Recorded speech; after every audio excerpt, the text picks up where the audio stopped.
3 and the Warwick Finance Committee is now open for business. May I have a motion for the acceptance of the minutes for the committee meeting held on January 17th? So moved. Second. All in favor? Aye. Aye, thank you. We will now go into PCR 11-24.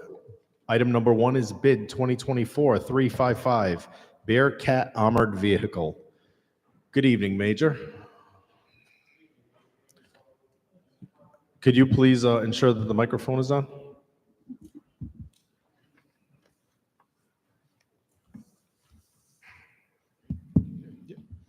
Good evening, Major Andy Sullivan for the Police Department. The Police Department is seeking a 56-6 exception to bid in order to purchase a Bearcat armored vehicle from Lenco Industries of Pittsfield, Massachusetts. The purchase would be made under the HGAC cooperative bid. Lenco Industries is the exclusive manufacturer of the Bearcat armored vehicle, which is the industry standard for law enforcement armored vehicles. Lenco Industries is the sole producer and distributor of the Bearcat armored vehicle. The proliferation of firearms in society has presented increasing challenges to law enforcement. The Bearcat will allow personnel to get very close within a high-risk environment without jeopardizing the safety of police personnel or that of the citizens. This tactical advantage will undoubtedly lead to more peaceful resolutions than traditional methods alone. The build sheet was completed by personnel within our agency in conjunction with the experts at Lenco Industries to equip this Bearcat in a manner best suited for our needs. The total quoted cost for the Bearcat is $360,867.60, and if approved, would be funded by pre-approved ARPA funds, budget code 510-0400. Thank you, Major. And because of the important character of this bid, I'd like to refer to the council president to make a statement on this. Mr. President. Thank you, Mr. Chairman. Good evening, Major. Good evening. No, I just wanted to give my thoughts on this. I know that people are interested in this bid, in this particular vehicle.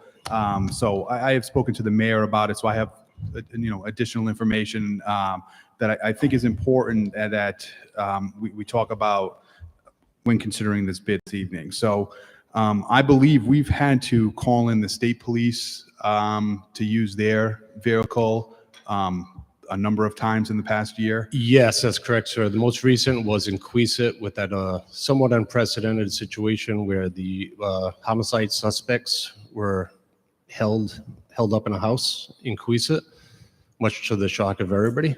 And we had, I believe, a state police, and there's also a federal one there too. So we had 2 of them there. And that wasn't the only time. I believe the mayor said 4 times in the past year.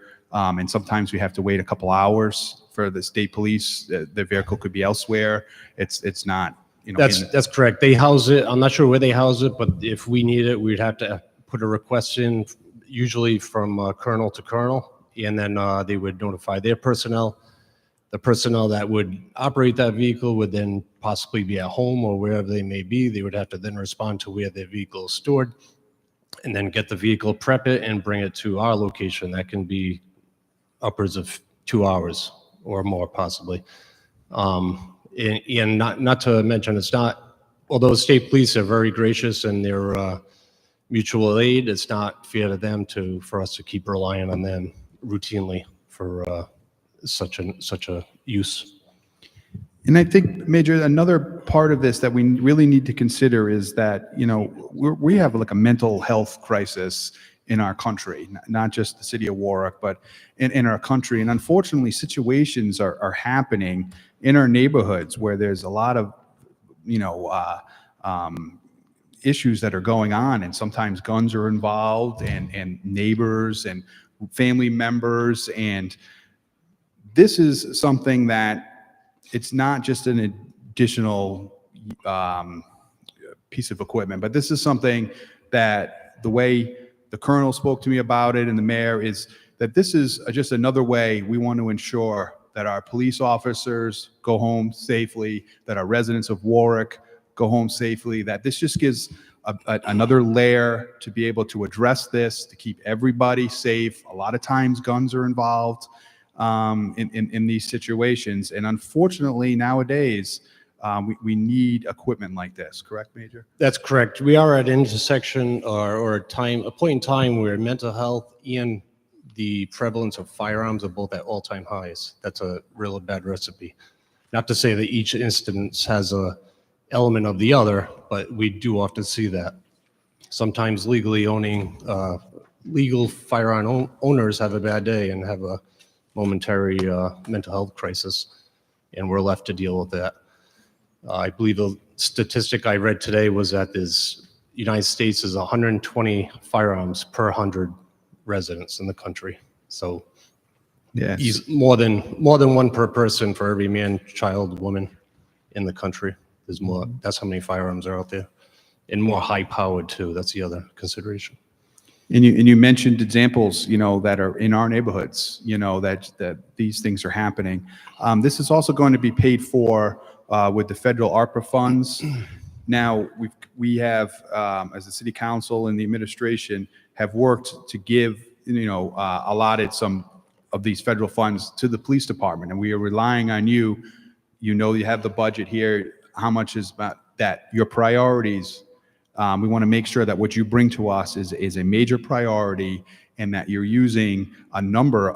This is a big line item, ticket item, and that's how important you believe that this is to the health and safety of the residents of Warwick, that you're allocating these one-time funds for this vehicle. Yes, that's correct. I personally, aside from my work position here, I also personally believe it's a good asset for the city to have. Another way to look at this is that the vehicle has a 20-year life expectancy, usefulness, basically. So if you average that sticker shock price at $360 over the lifespan, expected lifespan of the vehicle, it comes out to about $18,000 a year, which is a lot more palatable thought of that way. Great. Thank you, Major. So thank you, Mr. Chairman. I just wanted to use this opportunity to just kind of frame it how I'm considering this, in that, with these individual purchases, we have to look at it as it's not just the police department, it is all of us are going to be affected by this. All of us see the mental health crisis that's happening across the country, and we all want to make sure the police officers get home safely, the residents of Warwick are safe, and we need to support the requests from the experts that they know and that they are advocating for this, because they're doing what they do every single day, and that is supporting the residents of Warwick. Thank you, Mr. Chairman. Thank you, Mr. President. Major, I was listening today on the news, so please forgive. I'm going to ask you if you remember the numbers, but please forgive if I get the numbers wrong. The state police reported on their some statistics today for their 2023, and one of it was a 40% increase in confiscated illegal weapons. Did you happen to hear that? I did not hear it, but I certainly don't doubt it. What I can tell you is when I was a young patrolman, a firearm seizure during patrol activities would be the talk of the station, because they weren't that frequent. Nowadays, they seem to be happening with a lot more frequency and regularity, which is fairly alarming. Not to mention, you throw in the phenomenon of ghost guns. Yep. That's yet another element. They said it was one of the largest increases in some time, and going on with the point that yourself and the president discussed, which was the mental health aspect added to it.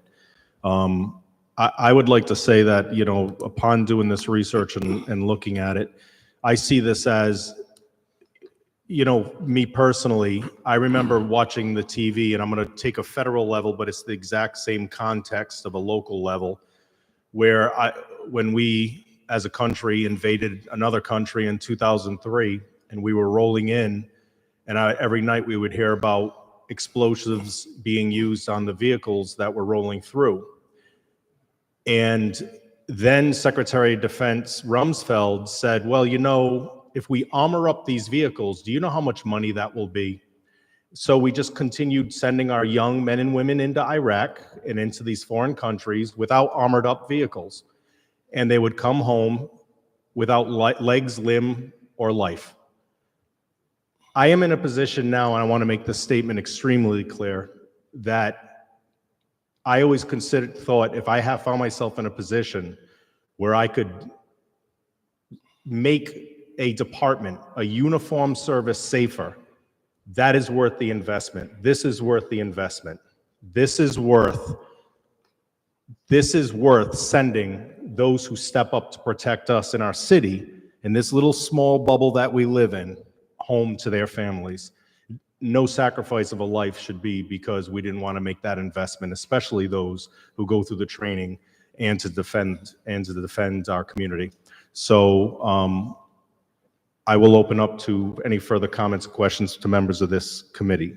I believe Councilman Gebhardt. Thank you. Thanks, Major. Thank you. I'm not entirely convinced. But starting on just on the finance side, I was just reflecting back on the 24 ARPA funds plan. I don't think this was part of the original plan for the year, was it?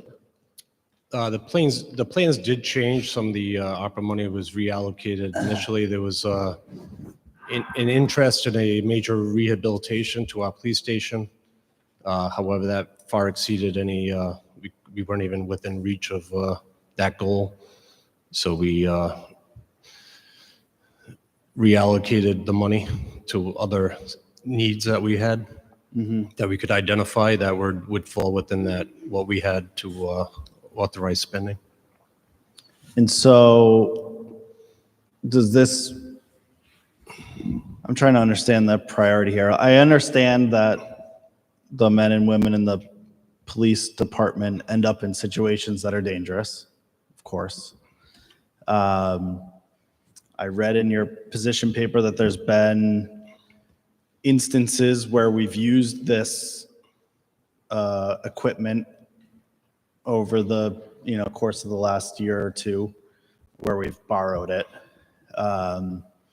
And I can understand that if time is of the essence, that borrowing it may not be the most time efficient or the highest safety focused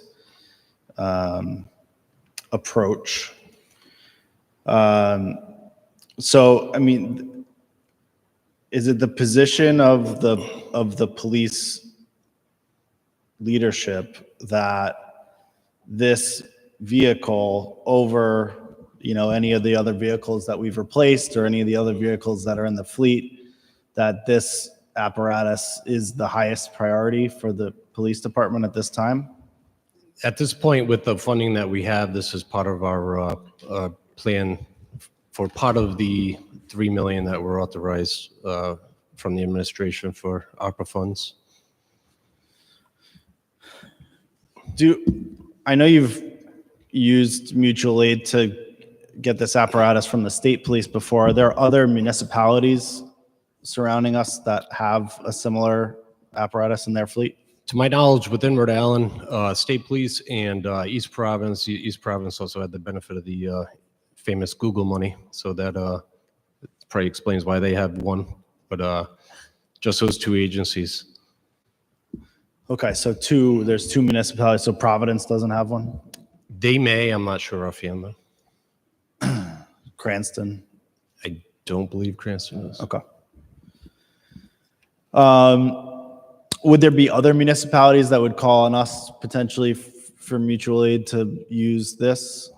I would expect so, and that would be something we would, exercise within reason. If we have to make an assessment on our end if it's their request meets our standards. Mm-hmm. If they're going to pick up some guy on a shoplifting warrant, clearly that wouldn't be meet our standards. But certainly, if it met our criteria and it wasn't an abuse of any request, then we would certainly help them. And does this require any specialized staff or specialized training to operate, or is there any special doesn't require any specialized training. It's on a Ford 550 chassis, and same with the engine. It's a V8 turbo diesel. So other than the appearance, it's still a normal operator licensed vehicle. And is this part of like the SWAT group within the department, or where does Yes, that this would be the sit? primary function. It'd be for SWAT. It would also be used in conjunction with SWAT as the negotiator team, so it could allow negotiators also to be in the vehicle and get close to a scene to communicate with the person or persons that may be held up in a house and try to safely resolve the situation. There are also situations that I came across today where police publication that they give numerous examples, and one is this department went right up on somebody that was armed. What could have been an authorized lethal force situation, shooting the person, was resolved in a different manner. Even though they had a gun and they were within feet of this person, they were able to deploy less lethal munitions from the vehicle through a small opening to disable the person and peacefully resolve the situation as opposed to using lethal force. Got it. All right. I think that's the questions that I have for now. Thank you. Thank you. Thank you, Councilman. Thank you. Members of the council, Councilman Ricks. Thank you, Major. I find myself also a little bit on the fence about this. On the one hand, I agree with many statements of my colleagues, Councilman Howe and Council President McAllister. I think that Councilman Gebhardt also raises some excellent points. And I certainly don't intend to pick on Councilman Howe's example, not in the slightest. I had this example prior to his bringing up the example of why during the wars in Iraq and Afghanistan were our troops not getting the equipment that they needed to be safe. And I think that that is an extremely compelling point here, that if as a result of buying this vehicle, this prevents the death or serious injury of a single person, it's worth it. Where I do have some concerns is that I can understand that it's an inconvenience for everyone involved, and potentially with that waiting period, potentially a difference maker in having to wait for that vehicle to come from the state or East Providence or a different municipality. But if we're using the vehicle about 4 times a year, I'm not sure if it's entirely justified for Warwick to receive its own when other similar municipalities such as Cranston does not have one, when Providence does not have one.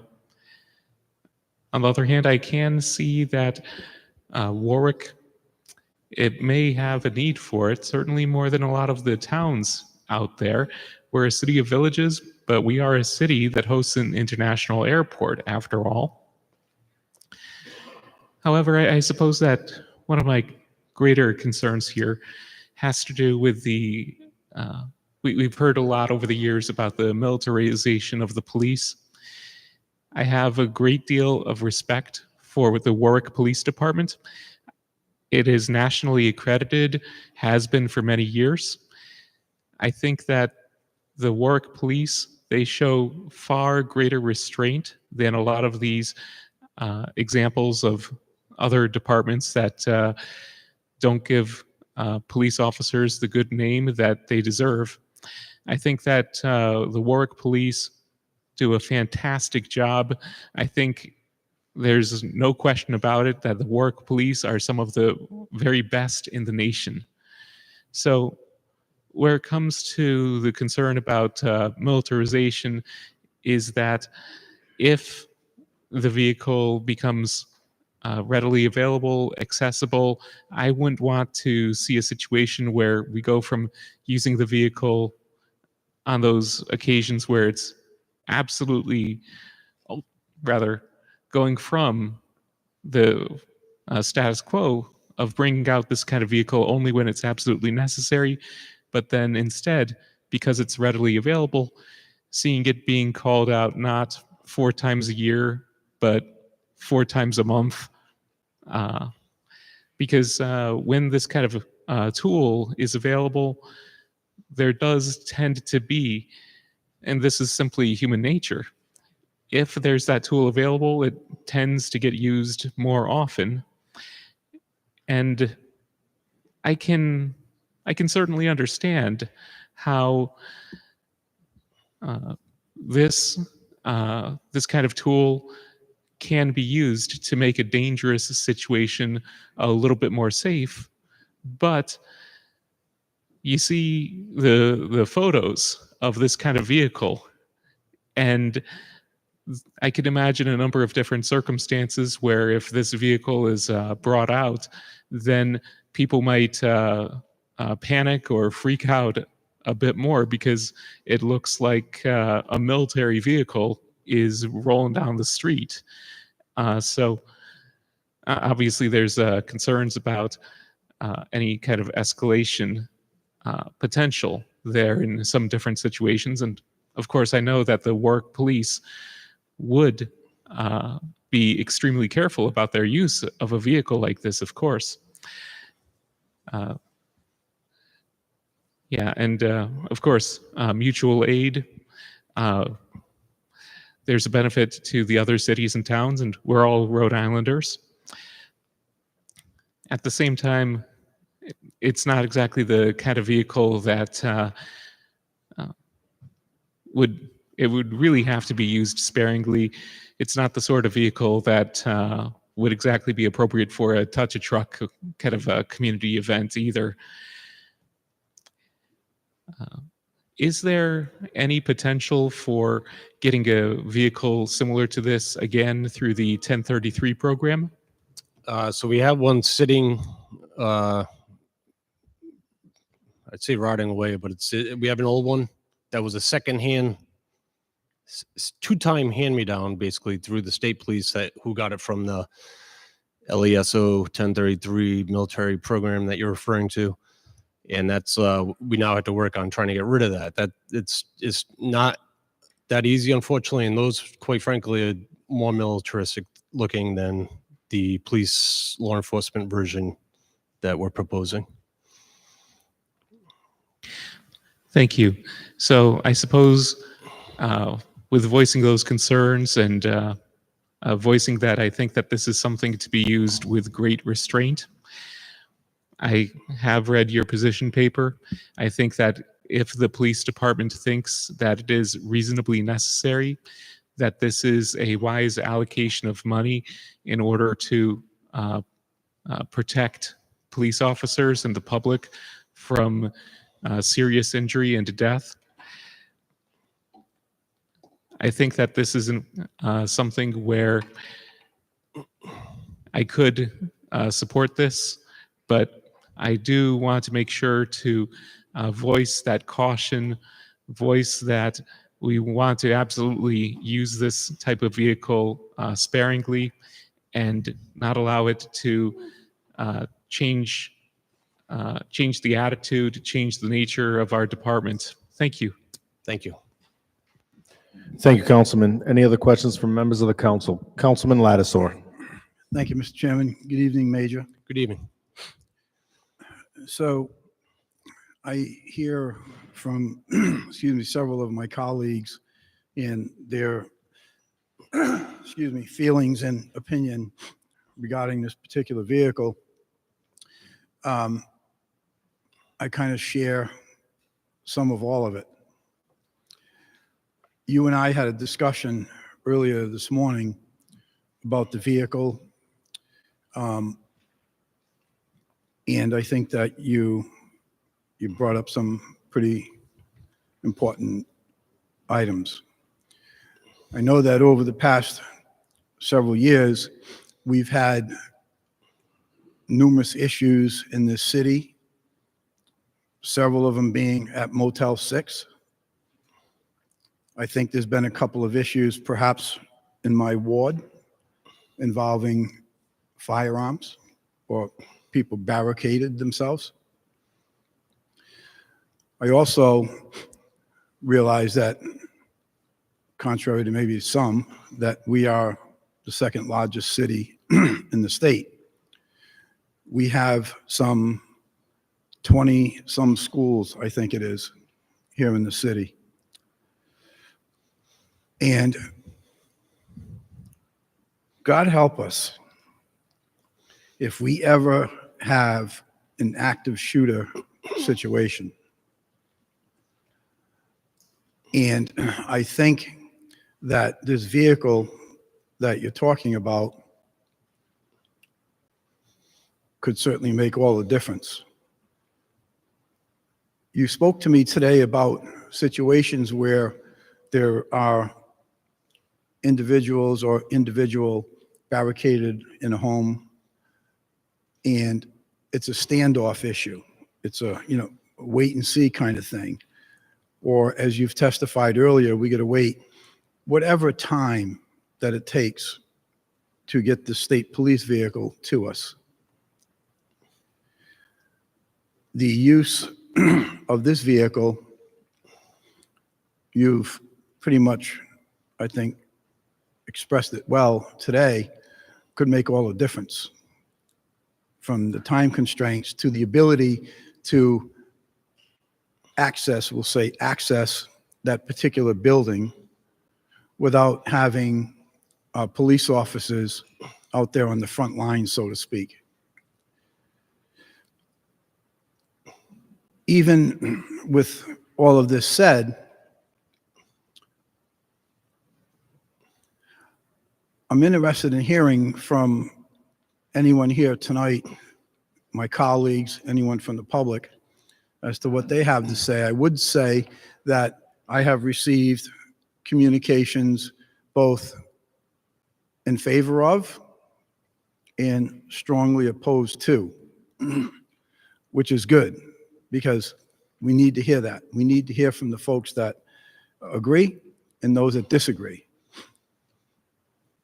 Ultimately, it's, speaking for myself, it's my responsibility to make the best judgment call I can with something like this.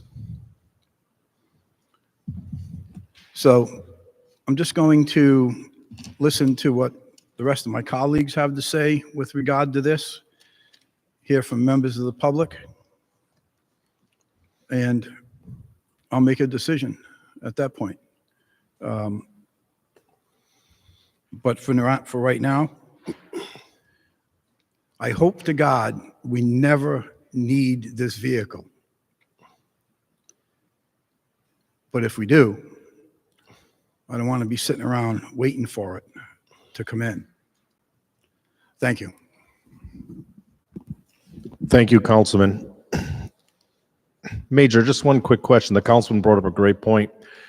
With this vehicle, would you be able, it's not just used as a aggressive machine, it could also be used to drive, would you use it, I should ask, to go up to a situation if there is a hostage standoff or a standoff period where the negotiator could move closer while in a safe, within a distance of personal communication, but in a safe zone within the vehicle?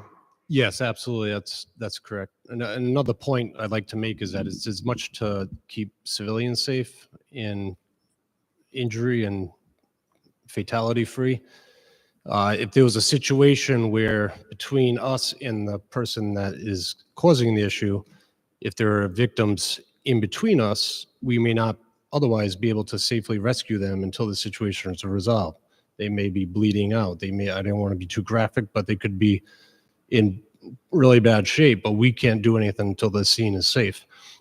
Having this vehicle would allow us to get right up on top of the situation and evacuate that person safely without any regard for putting too many people at risk, by use of this vehicle.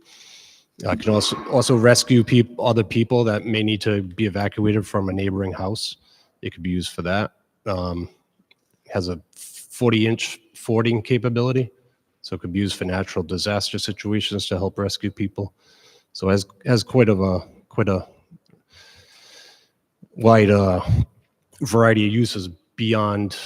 I understand it's some people's first impression. It's going to, it's an oppressive machine, which that is absolutely not our intent to oppress anybody. It's not going to be used to intimidate anybody. It's strictly used for what it's intended for. Thank you, Major. Are there any further questions, comments from members of this council? Thank you. I'll open it up, the questions and comments to members of the public. I just ask when you come up, identify with your name, and then you will ask questions through the chairperson in the committee, and the major will answer to the chairperson in the committee. Thank you. First constituent.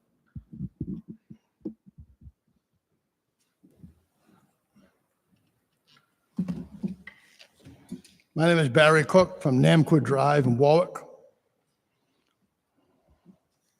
I have a number of questions that I think, at least for my purposes, need to be clarified. I'd like to quantify the number of incidents that the police department has on record, particularly in the last 3 or 4 years. Do we have a number for that, Mr. Chairperson? Thank you. Major, do you have that number? What type of incidents in like specifically are you looking for certain situations or as a whole? No, I don't really care about the situation. I would just like to know the number of incidents that this would have been used in the last several years. Do you have an estimate on that, Major, number of incidences? I think we discussed it earlier. The Councilman Ricks did bring it up too. Also, this past 12 months there's probably about 4 or 5 instances where we did use one, and that was again on loaner from another agency. And there were other situations that we may have been able to apply this vehicle to the situation, but perhaps it was resolved before we reached out for mutual aid. Thank you. Sir? I'd like to make an observation. I'm hard of hearing. Oh, And everybody here is soft-spoken. This gentleman is soft-spoken. Mr. Lattiser is soft-spoken. I'm probably the oldest person in the audience, and that's probably my problem, but I am hard of hearing. So if we could ask everybody to speak up for my benefit and anybody else's benefit, that'd be helpful. absolutely. Thank you. We'll do that. All right. Now, I'm not satisfied with that answer. We're talking about a $360,000 expenditure. Now, I realize I've only been attending council meetings in the last 2 years, so perhaps in the other 20 years that I've been here, we have expended $360,000 for a vehicle, but I doubt it. So my observation would be the major comes here to request $360,000, and he can't quantify the number of incidents where this would have been required. I find that disappointing. If you're going to come to a meeting such as this and request an expenditure of $360,000, I would expect the person requesting it to be better prepared. My observation. Is there a time limit for the expenditure of ARPA money? Must we spend ARPA money in this instance or any other instance before a certain time, whereas if we haven't used the money, we lose it? Mr. Chairman. There is a deadline for the money to be allocated. Do we know what the particular deadline is for this expenditure? Do we owe, please? I'm sorry. When, if we don't spend this $360,000 in tonight's meeting or some subsequent meeting in the future, when will the deadline be up and we lose that money? Councilman Gebhardt?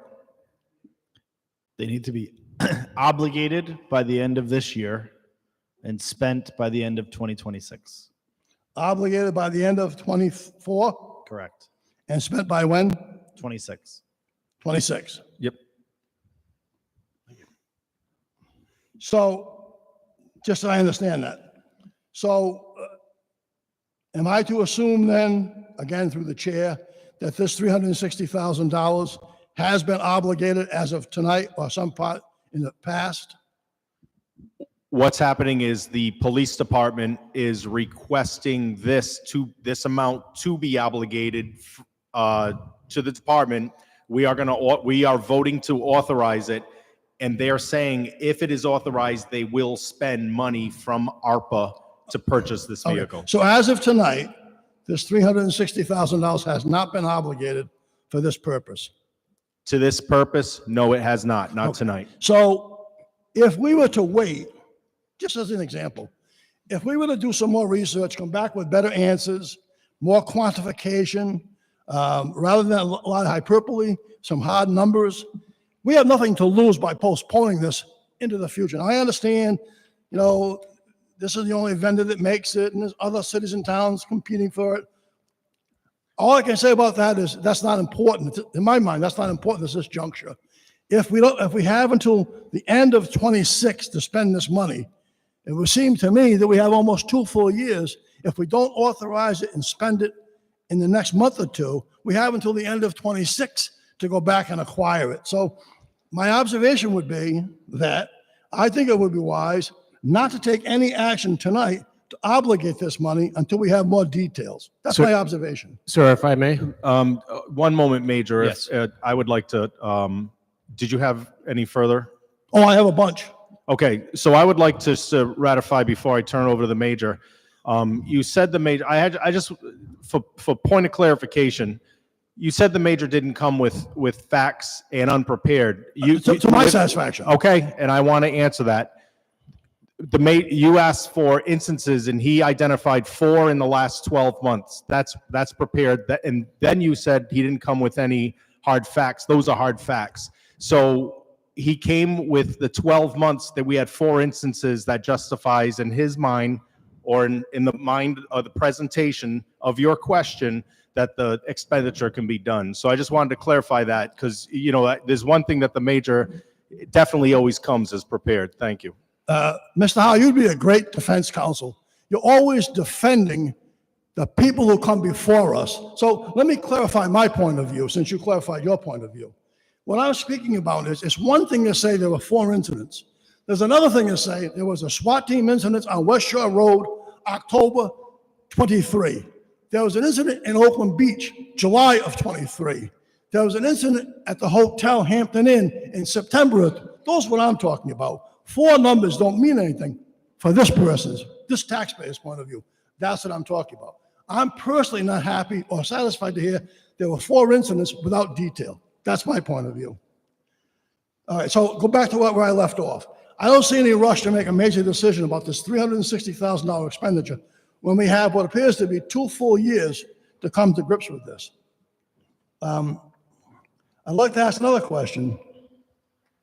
How much was the police department originally allocated in terms of ARPA money? Were they given $2 million, $5 million, $3 million, $6 million? How much was the original allocation of ARPA money to the police department? So I will answer that the way that the administration and this council has set it up. We were allocated amount for projects. The administration, each department goes and presents and makes the requests in that aspect. And I would like to ask the chief, if he doesn't mind, Chief Mackesy. Excuse me, Major, I'm sorry. And if I'm mistaken, please, Chief, correct me. Is to answer Mr. Cook's question for clarification. Sure. So the topic that's under conversation right now, it was $3 million total of ARPA dollars. That's what's under discussion. We could look back at the 2 previous fiscal year capital budgets, to get a larger number. But on this particular discussion, when it comes to this expenditure as well as associated police expenditure, it's $3 million. Thank you. The $3 million for the police. I guess, again, he didn't identify himself, but I guess he's the chief of police. No? Okay. So- I'm No, sorry. I'm not the chief of police. No, I'm the mayor's chief of staff. I'm the mayor's chief of staff. Please identify with your name. I apologize. So That's on the me. mayor's I'm chief of sorry. staff. I'm sorry. So One moment, when you Mr. referred Cook. to him as chief, I thought he was a police chief. No, Mr. Cook. So I apologize. I should have asked you to identify, if you don't mind, with your name and title. Sure. Aaron Mackesy, mayor's chief of staff. Thank you. And Mr. Thank you. Cook, before you continue, Major, did you want to follow up at all, or do you feel comfortable with the I answers? just have given? one point to make, sir, is that the Lenco Industries presented us with a $50,000 price increase over this price for the 2024 model year price increase. However, we were lucky we had the 90-day bid still in place, which they're going to obviously honor that. So it would have been another $50,000 if we wait, or had we waited. Okay, thank you. Mr. Cook. Okay, so if I understand the chief of staff, and I'm surprised the mayor's not here, quite frankly. I would think that the mayor should be here to defend his police department's request for such a large expenditure. But anyway, so if I understand correctly, although I'm hard of hearing, I thought the answer was the original allocation of HARPA money was $3 million. Is that what I heard? Okay. Can someone tell me through the chair how much of that $300 million is left unobligated? How much of that money for the police department The is $3 million, left? how much of that $3 million remains unobligated? Major? This is the first expenditure from this $3 million of authorized ARPA for this calendar year. Thank you. Again, to make sure I understand. So the $3 million is still available, a total of $3 million. Is that correct? That is correct. Mr. Gebhardt shaking his head. Am I missing something? Go ahead, Mr. Gebhardt. Councilman Gebhardt. That may be accurate for the calendar year, but for the budget year, we've already purchased vehicles and other things. Chief Mackesy. Sure. Just to clarify, because I think we're talking past each other in different line items. Oh, the $3 million is under this specific line item in the FY24 capital budget, as outlined in Finance Director Schaefer's memo to the council about ARPA allocations, and in this case, a requested reallocation into these vehicles. Thank you so much, Chief. All right, I'm asking all these questions and I get another question asked because of it. So the major, I'm accustomed to calling the police chief, chief. So when I say chief, I'm talking about the police person. So when the chief testified, I think Councilman Gebhardt, again, I think I heard Councilman talk about automobiles and other vehicles for the police department. And I thought the chief of police, I know he's not the chief, but I'll call him the chief, said that he reallocated money to take care of this expenditure. So if I understood correctly, we had money put aside to buy new police vehicles, but that money for new police vehicles was reallocated to buy this special vehicle. Do I understand that correctly? That's not accurate. Okay, could someone explain that to me? So quickly, this is an allocation for the year. The vehicles were already, that money was already expenditured. This $3 million was reallocated, correct me if I'm wrong, to this project and others that may be requested by the police department. Again, But the vehicles, for clarification, were purchased under ARPA funds. so moving forward, is it safe to assume, and you know what they say about assume, but is it safe to assume that as we move forward, any request for new vehicles for the police department will come out of this $3 million in ARPA funds? Is that safe to assume? That is one of the options the police department has, yes. So I got the answer to the time limit. I'm not satisfied with the number of incidents, but that's okay. We discussed that. I have one or two more questions. Thank you. Well, let me digress for a minute. I read the police chief's memo to you folks about why it was needed and borrowed it from the state police department, and that the police department doesn't want to have to request from the state police. But I find it interesting that the city of Providence, with about 190,000 people in the city, doesn't have one. So a huge police department, probably the largest in the state, certainly the city with the most population, I think it's safe to assume that the number of police incidents and problems are greater in the city of Providence. And that's my assumption. I have no reason not to believe that. So the city of Providence doesn't have one, but the city of Warwick, with a population of about 80,000, wants to get one. I find that perplexing. No answer to that's required. I'm just making a statement. I find that perplexing. I would like to make a statement on that. We're not Providence.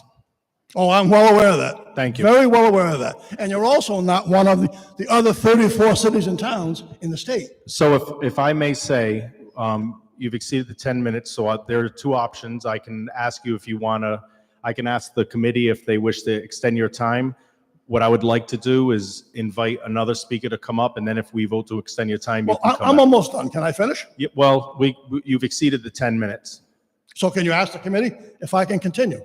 What I will do is I will give another citizen an opportunity to talk, and then after that citizen is done, we can call you up, give everyone an equal amount of time to But speak. that's not what you just said. I'll sit down, but that's not what you just said. You said two options. One option Two was to ask the options. group if I could continue. Could you please ask, and let's get a decision?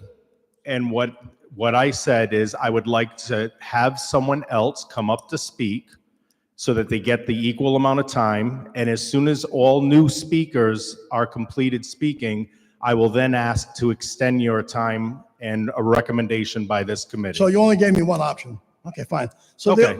the last thing I want to say is, and I'll sit down, and I may or may not stay. Thank you, but sir. Sir, Thank you. Your thank time is you. up. Thank you. I'm closing, right? No, you, Thank you, sir. Your time yeah, is up. I've already given you the indication the time is up. Mr. We'd like other McCoskey, you'd make a great defense Excuse attorney me. too. Excuse me. Don't wave at me, Mr. Excuse That's me, impolite. Mr. Cook, there's no It's need to be impolite. so angry. You got 11 minutes to speak. 11 minutes. So now you're away from the microphone. Thank you. We don't need the yelling. Is there another speaker? Sir, please.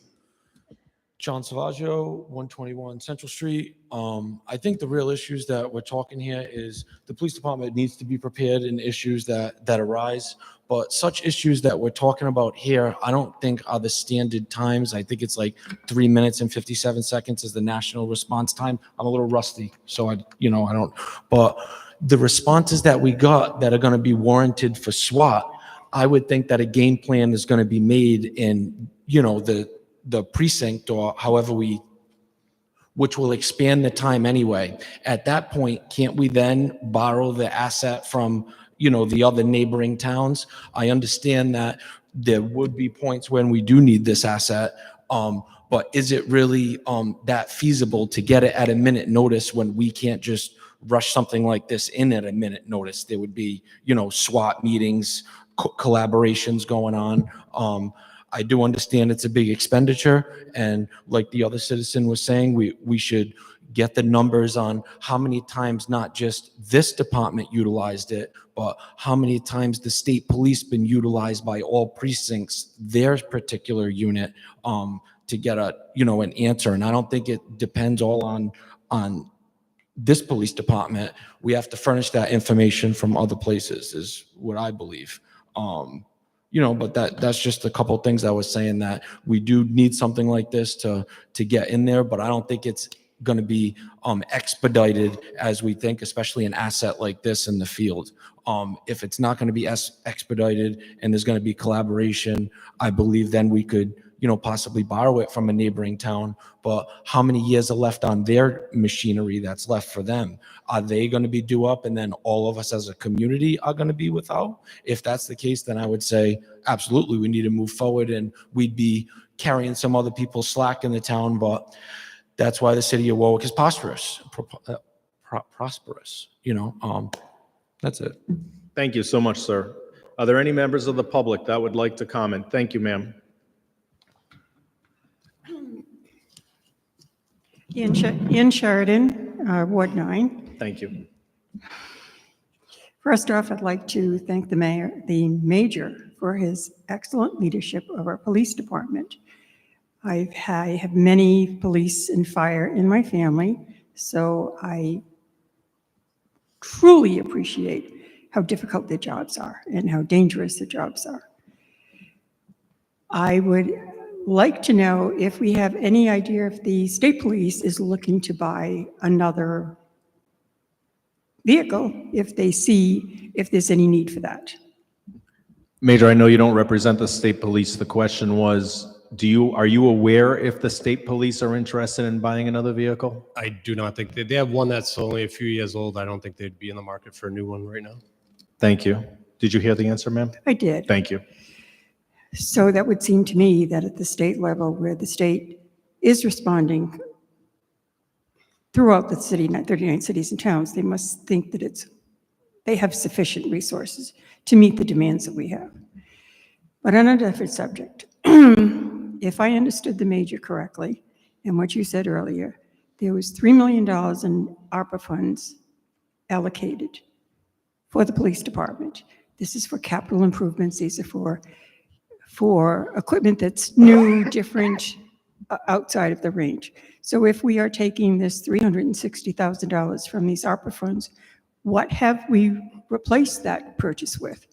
I'm assuming, and I could be completely wrong, but when the mayor and the administration presented $3 million, it was based on a needs base from the department.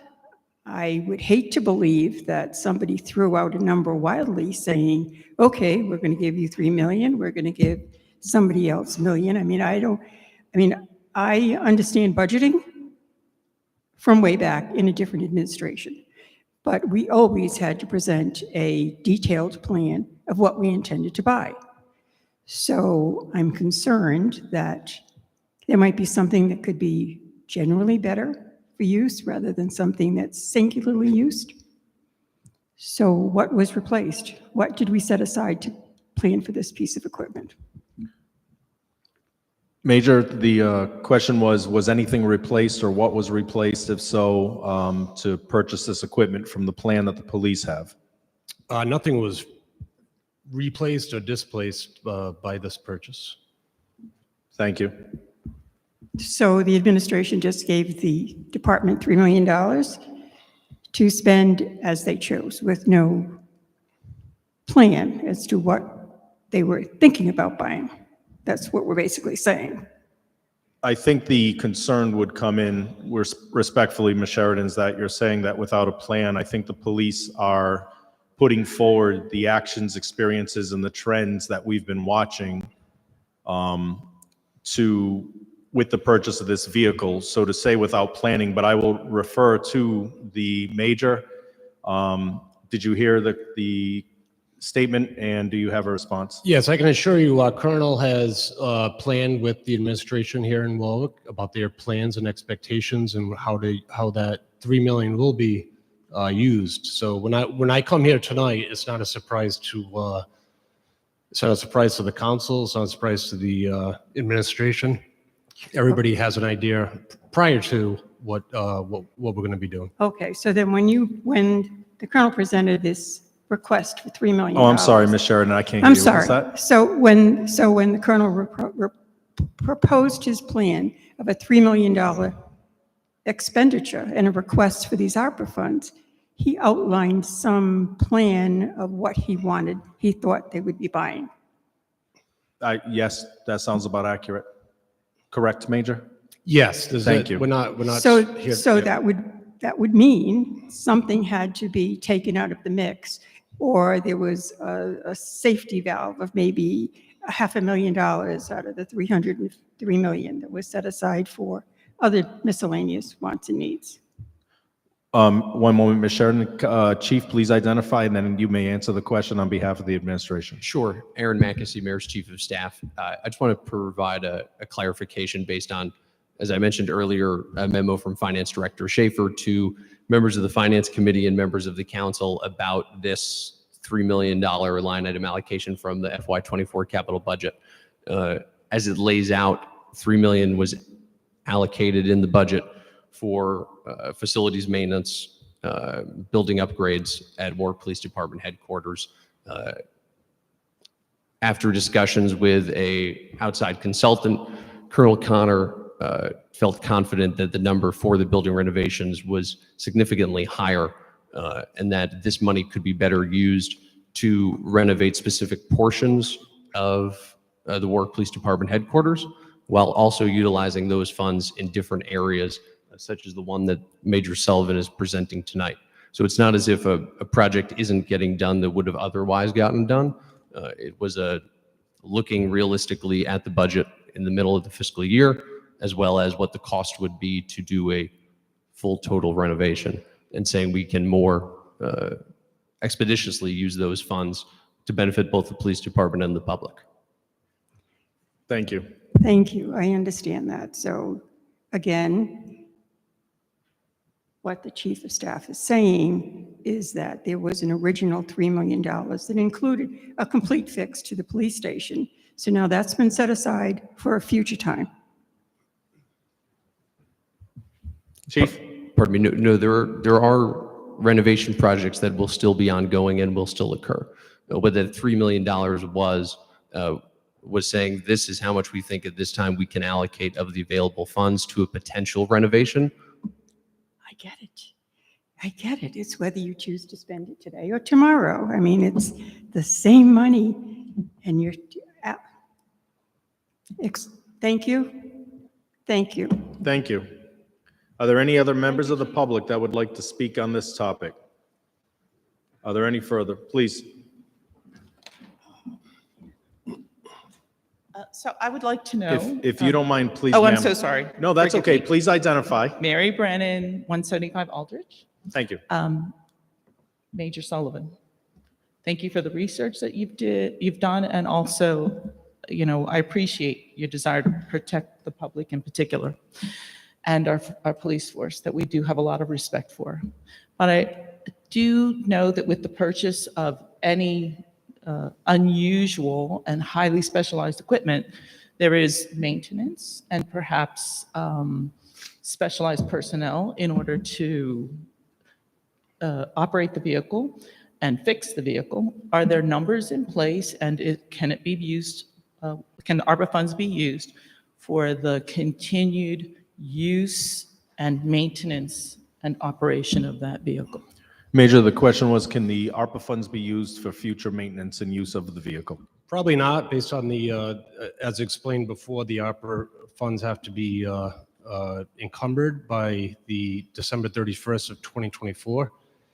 So we can't encumber money December of this year for all future repairs, if that makes sense. It would be, it'd be out of the regular budget on an ongoing basis over the lifespan of the vehicle. Okay, and do we have a number for how much it's going to be annually to continue to operate, maintain? The question is there an estimate of how much to operate annually? So the manufacturer has an operational cost of $558 per 10,000 miles of operation. This vehicle, as you can imagine, will sit idle the vast majority of the time. So that'll keep that figure in check. It comes with a factory warranty for the engine and chassis through Ford. So it can go to any Ford dealership for work. Aside from what it looks like, it's a Ford engine and a Ford chassis. So it can go to any Ford dealership for that work. And then the build, the structure part of it, which this Lenco Industries specializes in, they provide a 3-year bumper-to-bumper warranty on their work. And thankfully, that's in Pittsfield, Massachusetts, which isn't exactly down the street, but it's a better option than being in Nevada or somewhere far away, because these companies are not. There's only a handful in the country that I'm aware of, and this is the closest one that's approximately 2.5 hours away. So it doesn't sound like it would be a very large burden to the city to maintain that vehicle. Are there personnel expenses? Ma'am, I'm sorry, I can't hear you. If you could speak. Oh, I'm so sorry. That's okay. Are there personnel expenses that would be included on an annual basis to sustain the vehicle and its use? Major? No, this vehicle, all in all, the routine maintenance, like oil change and the routine stuff, can be handled by our fleet maintenance personnel that we already have, and that would be negligible cost. It wouldn't be nothing of a big deal. So so my question is, there's no specialized position that would be created in order to operate the vehicle? Absolutely not. Okay, so from an ongoing annual basis, the purchase of the vehicle and its continued maintenance should be fairly reasonable then for the city, is that correct? That's correct. There's really no legacy cost associated with this vehicle, other than the sticker shock of the $360,000, which again, if we put it in perspective over the lifespan of the vehicle, which is 20 years, comes out to $18,043, somewhere in that area. So I think that's a better way to look at this. I know it's not easy for everybody to look at it that way, but this is ARPA money. It's not funny money, it's real money, I get that, but it's money that's not coming out of our directly out of the city budget, and it's an alternative to buying such a machine 5 years from now when ARPA money is long gone, and this is coming out of the city's operating budget. So the only other objection that I have with this purchase is from the perspective of the public, it's really intimidating looking. And so not unlike what I don't. Councilman Ricks? Yes, thank you. Thank you. I wasn't sure how to pronounce that. Not unlike what Councilman Ricks said, we do have to exercise extreme caution because as police officers, as members of the government, you're given a lot of power. We're giving you power, but power has to be handled very responsibly and very cautiously. So that's just one thing that I think, requires a lot of consideration. Absolutely. So thank you very much. Thank you, ma'am. Thank you. May I have the next citizen that wishes to speak on this bid? Good evening, sir. Just please identify. Good evening, Sergeant James Torres, U.S. Army retired, 4080 Post Road. I agree with the major there.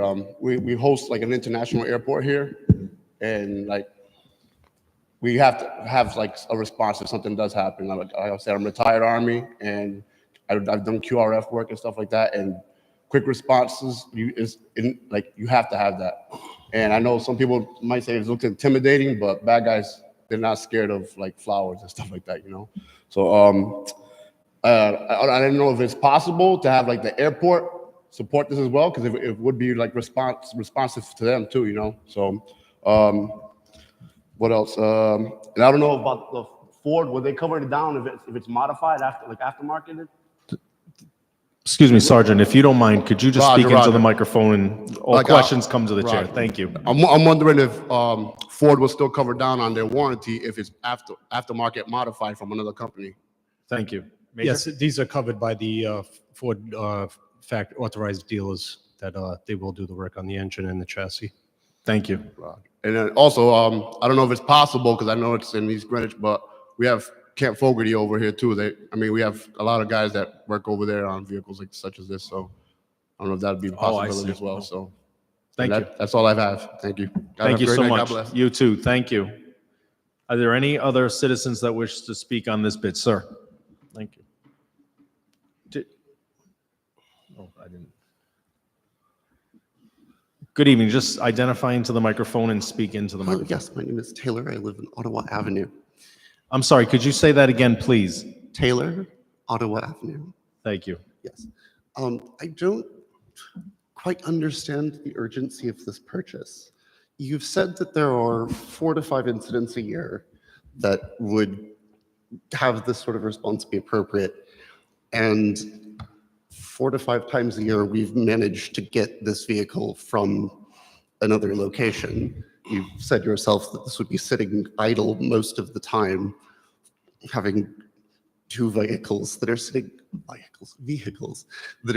idle most of the time seems like a very inefficient use of resources. I come from a sort of interesting perspective. I am someone who has severe mental illness. I've suffered from bipolar 1 for many years now.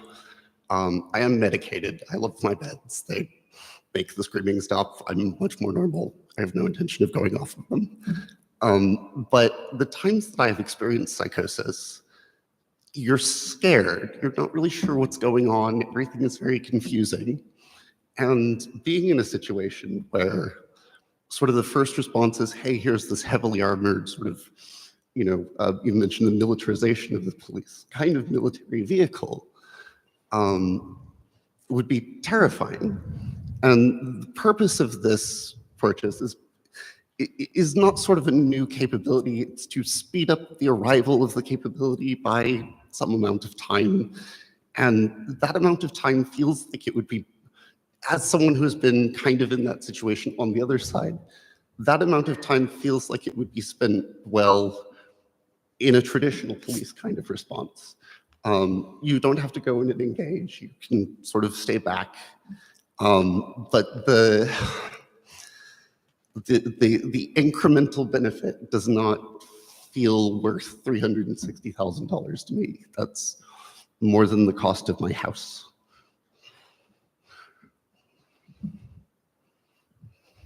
Is that all, sir? That is, it's just kind of my opinion. Is there anything that I said that you'd like to respond to? I would like to have this as kind of a dialogue.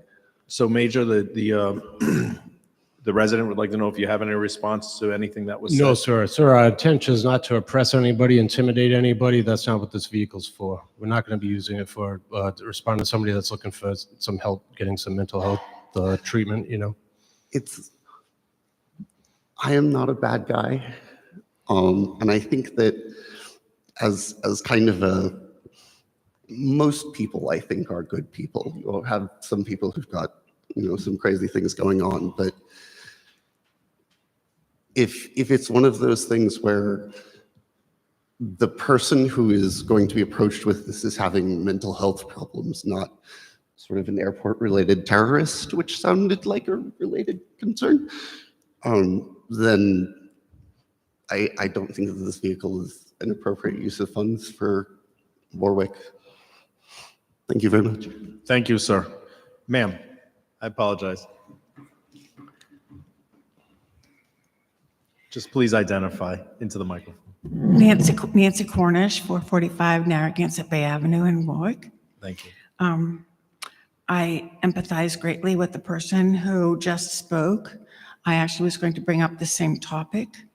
And I appreciate that Councilman Rex also brought this up, that in the situations when you're working with possibly people who have mental disabilities or problems, that I wouldn't want any situation to arise where they are threatened, that they are frightened to death, and act in an irrational way because they're being approached by a vehicle and armored people who are look more military than any sort of help. That's an extreme concern of mine in this regard, and I so appreciate our police and all of our first responders and all of our military. One of the remarks that was brought up was that there are so many firearms in America, but it must be also brought into consideration that 99.9% of those firearms are owned by people who are law-abiding citizens who would never use them in a bad way. And our only concern is those people who do not own them properly and do not have a right to own them, which is it's a small percentage. So bringing up the total number of firearms in our country, which is for our own defense, I don't find relevant. I do want to say that I totally understand the need for up-armored vehicles. My son spent too many deployments to Iraq and Afghanistan in unarmored vehicles and had rockets shot at him daily. And I'm very appreciative when they were able to get armored vehicles, and I appreciate that greatly. And we do need armored vehicles. I am a little concerned that this particular vehicle doesn't just look like an up-armored Humvee, but maybe more threatening than an up-armored Humvee, and if that's another possibility, to even get a few up-armored Humvees rather than a huge Bearcat type of vehicle. Just so that people don't feel, they're still protected, but they don't make people feel so threatened.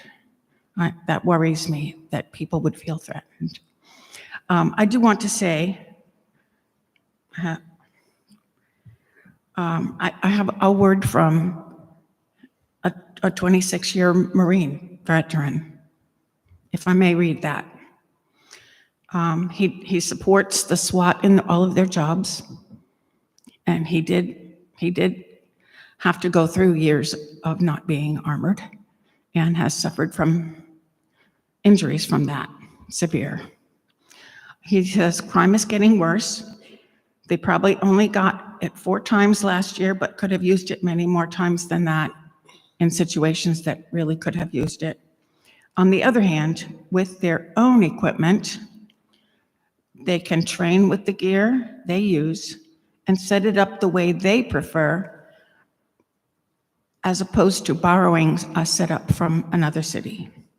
So he does not oppose this purchase. And I also agree that a SWAT team is necessary and that we need them for our community, and we do need up-armored vehicles. I'm not sure if we need Bearcat type of vehicle. Something maybe less threatening would be a possibility. And so those are my comments for the day, and I appreciate all of your concerns. And thank you very much. Thank you. Are there any more statements or comments from the public concerning this bid? So I see that Councilman Foley is raising his hand. I would like to give, I'm sorry. Okay, so one moment. What we have to do is, because everyone spoke, there was a request by a previous speaker to have an extension on time. I want to go on record that I, myself, Timothy Howe, not in the capacity of the chairman, but as someone's looking for the common courtesy that we've displayed in this council, everyone has displayed in this council chamber, that I do not intend on making the motion as someone who yells at our president, at any member of this council, or to this committee that has worked so hard. So I will leave it to Councilman Foley, and I do intend on voting against extending the time. Thank you. My motion is to extend the time for Mr. Cook out of courtesy. He is a constituent in my ward, but I would limit it to 3 minutes. He stated that he was just wrapping up, so I think 3 minutes is enough. Do I have a second? Second. We have a motion, we have a second. All in favor? Aye. No. The ayes have it. Mr. Cook.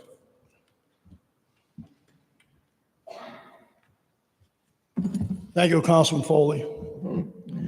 Real quickly, I just want to make several points. One, the city of Providence with 190,000 people doesn't have one of these.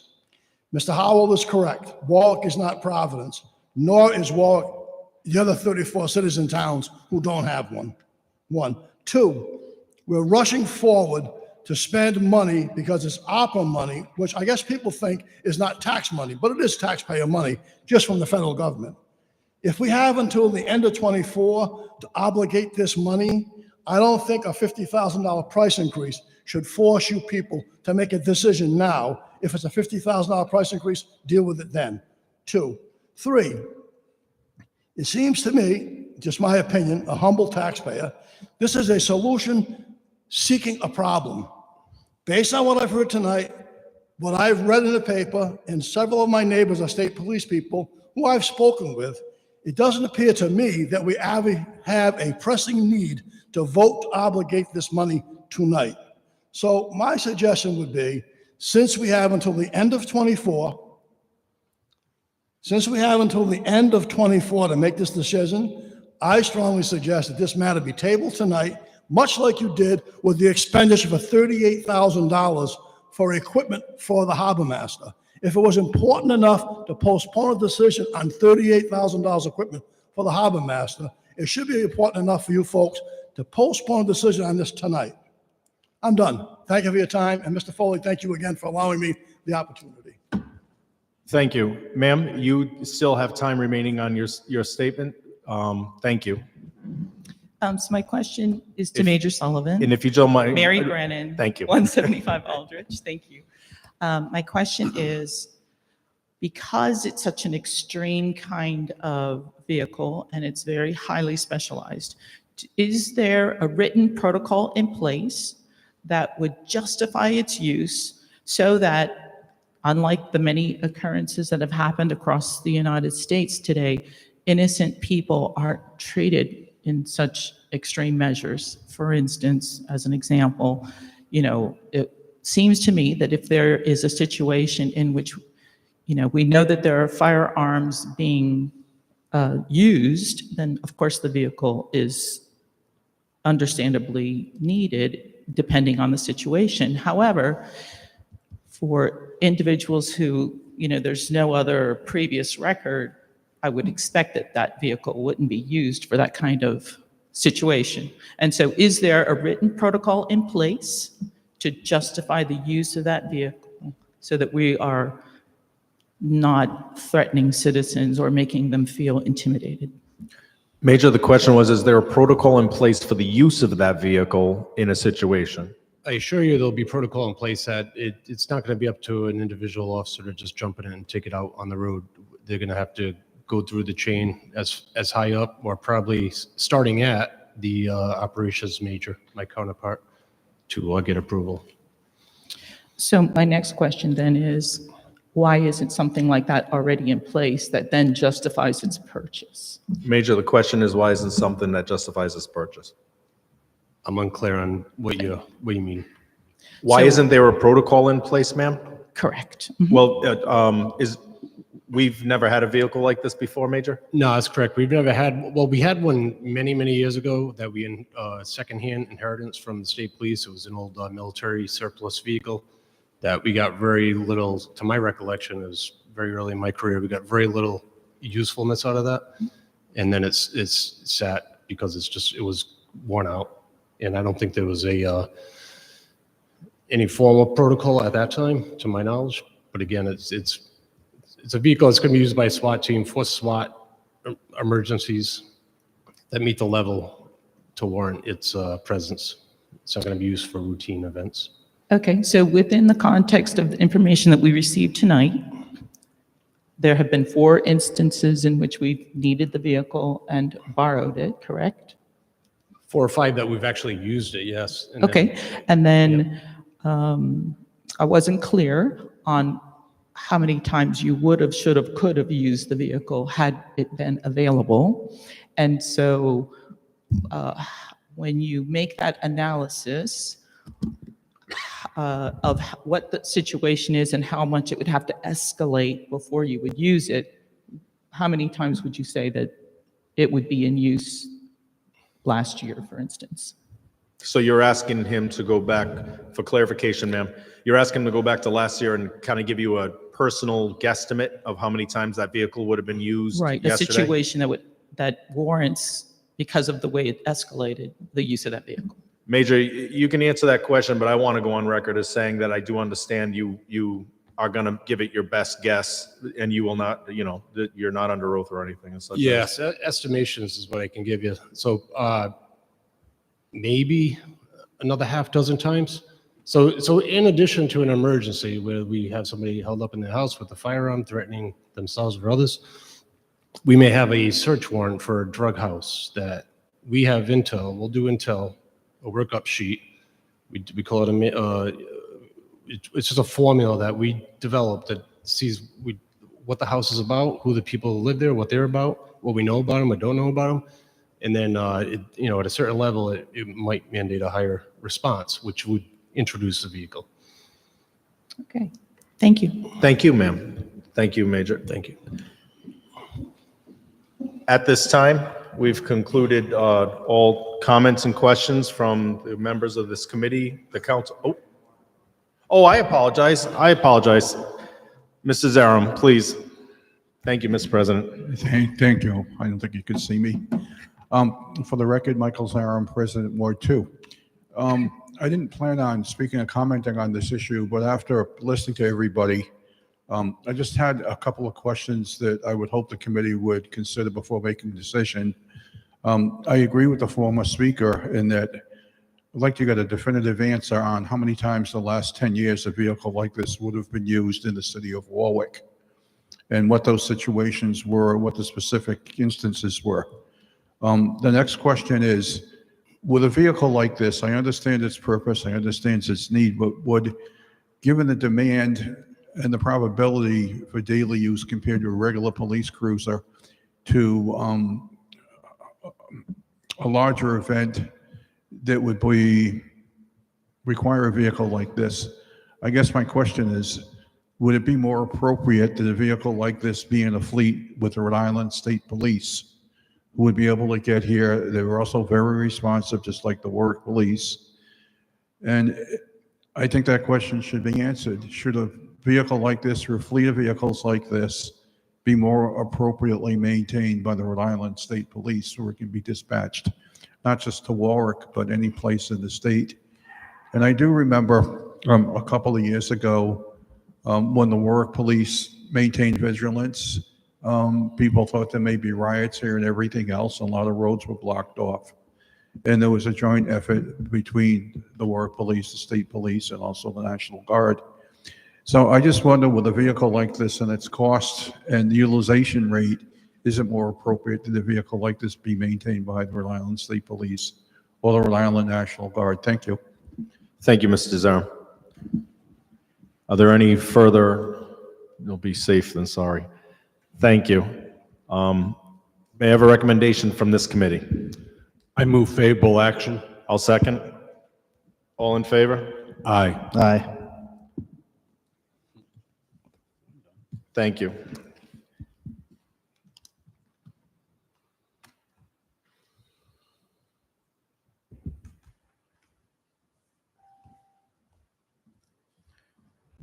Item number 2 is bid 2022-060, statistical reappraisal of the real property located within the corporate limits of the city of Warwick, effective December 31st, 2024. Good evening. Good evening. Lynn Prodger, Deputy Finance Director. Peter is homesick tonight, so you have me. Tonight we are asking that there be an increase to the contract to Vision Government Solutions, so that of $359,000, so that we are able to complete a revaluation of property. Thank you, Lynn.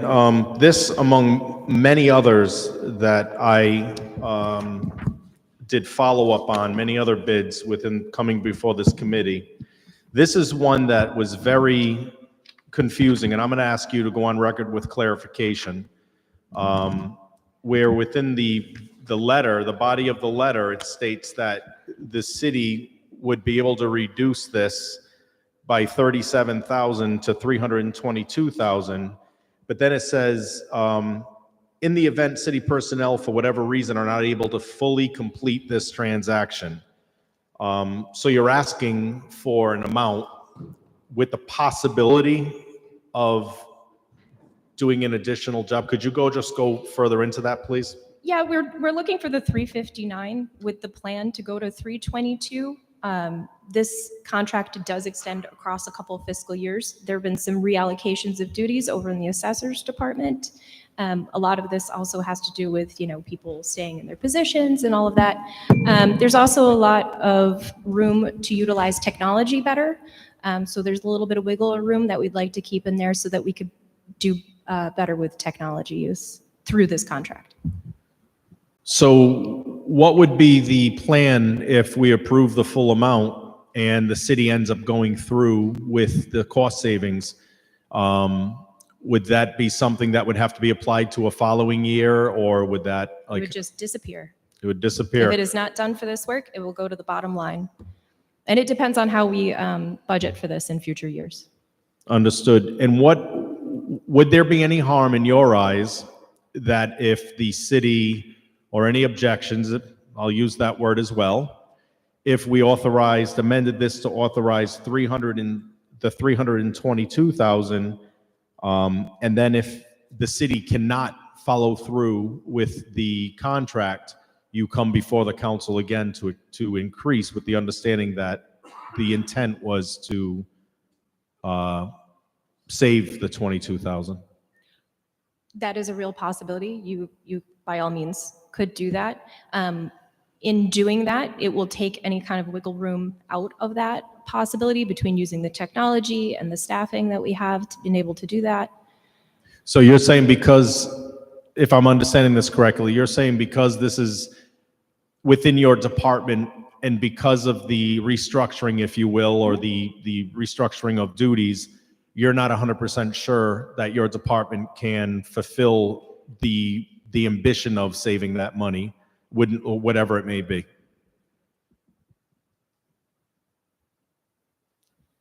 Yes? Okay. Okay, so we'll just continue with the discussion, and I'm sure my colleagues have much more questions. To the members of the committee, any questions? Councilman Gebhardt. I think you can do it. That's all. Okay. Are there any questions from members of the council? Councilman Lattisaur. Thank you, Mr. Chairman. So you state that you could reduce the cost by $36,977. How did you come up with that number?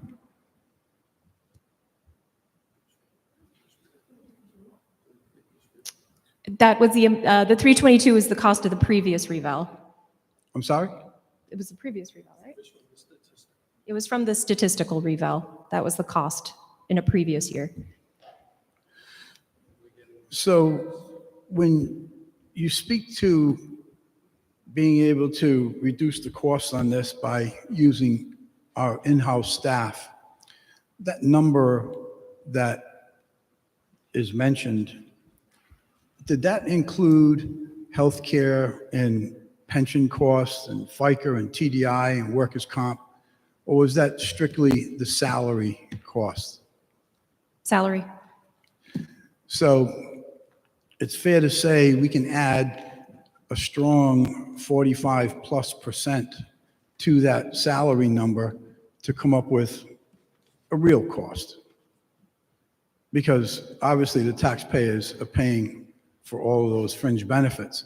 So I think it's important that when these numbers are presented to us as a savings that we're going to save by doing A, B, and C, I think it's important when it comes to salary that we're given a more realistic number. We're giving what the real costs are of that employee or employees. I think that's very important, and that has not been occurring. The other issue is when those staff member or members are working on this reval, they're also not working on other things that they work on during the course of their day or the course of the year. So that makes me wonder, are we overstaffed? If we can pull people out of their daily routine to work on this reval, what does that mean? The other question that I have is,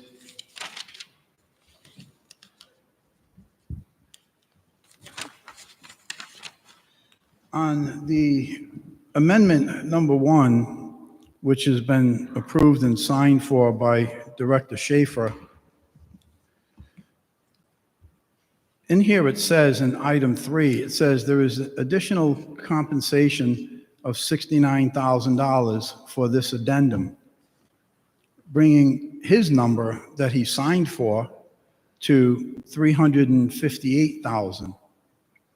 So how is it that we're now looking for $359,000?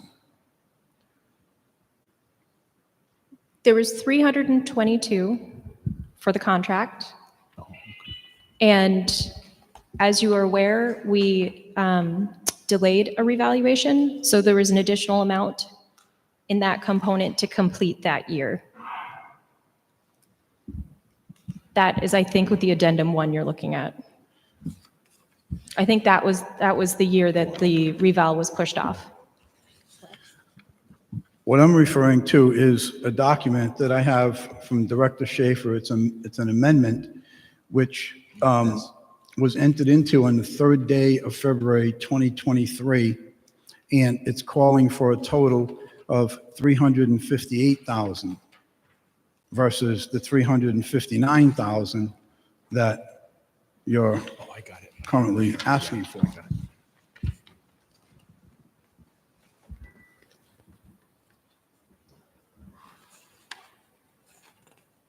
Page 12 in the bid docket. Actually, Yeah, I I see have it. It page says 13. 358. You're correct. It's page 13, Chairman. The amendment, you're right, is on page 12. Yes, Yeah. The item It I'm says referring number to. 13 at the bottom. I don't I'm know what sorry? the page, you're talking about the page that says The 13 page he's on the bottom. referring Yeah, to, yeah. yes. You're correct. That says 358. So that means that this should be amended to 358 instead of 359?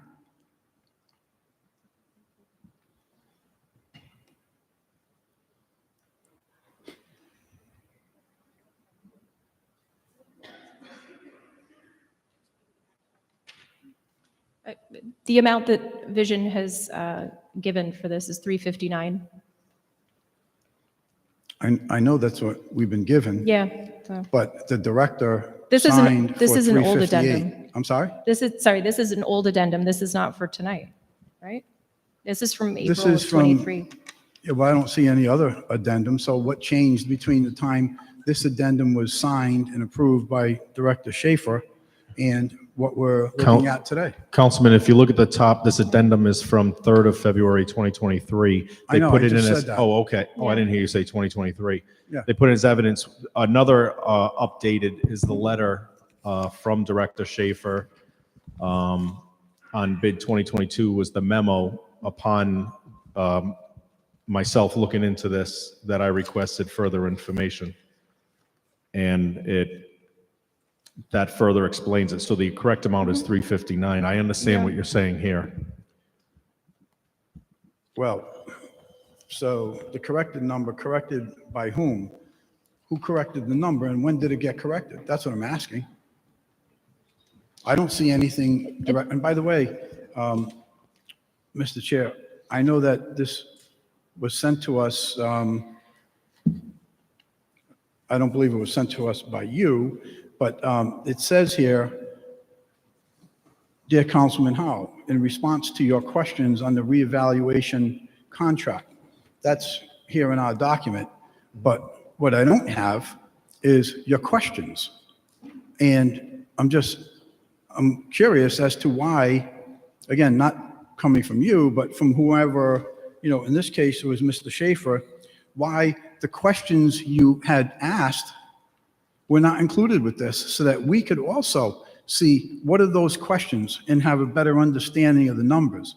Because what we have now is something that's it's just not clear. In one avenue, Mr. Schaefer signs for 358 and now we're saying 359. And, I would have been very interested in seeing the questions that you asked.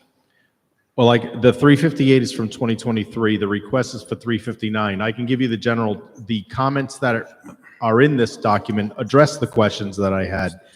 And the question that I had was, why are they asking for 359? Because it wasn't clearly stated when they are saying they can reduce the cost by $37,000 to 322.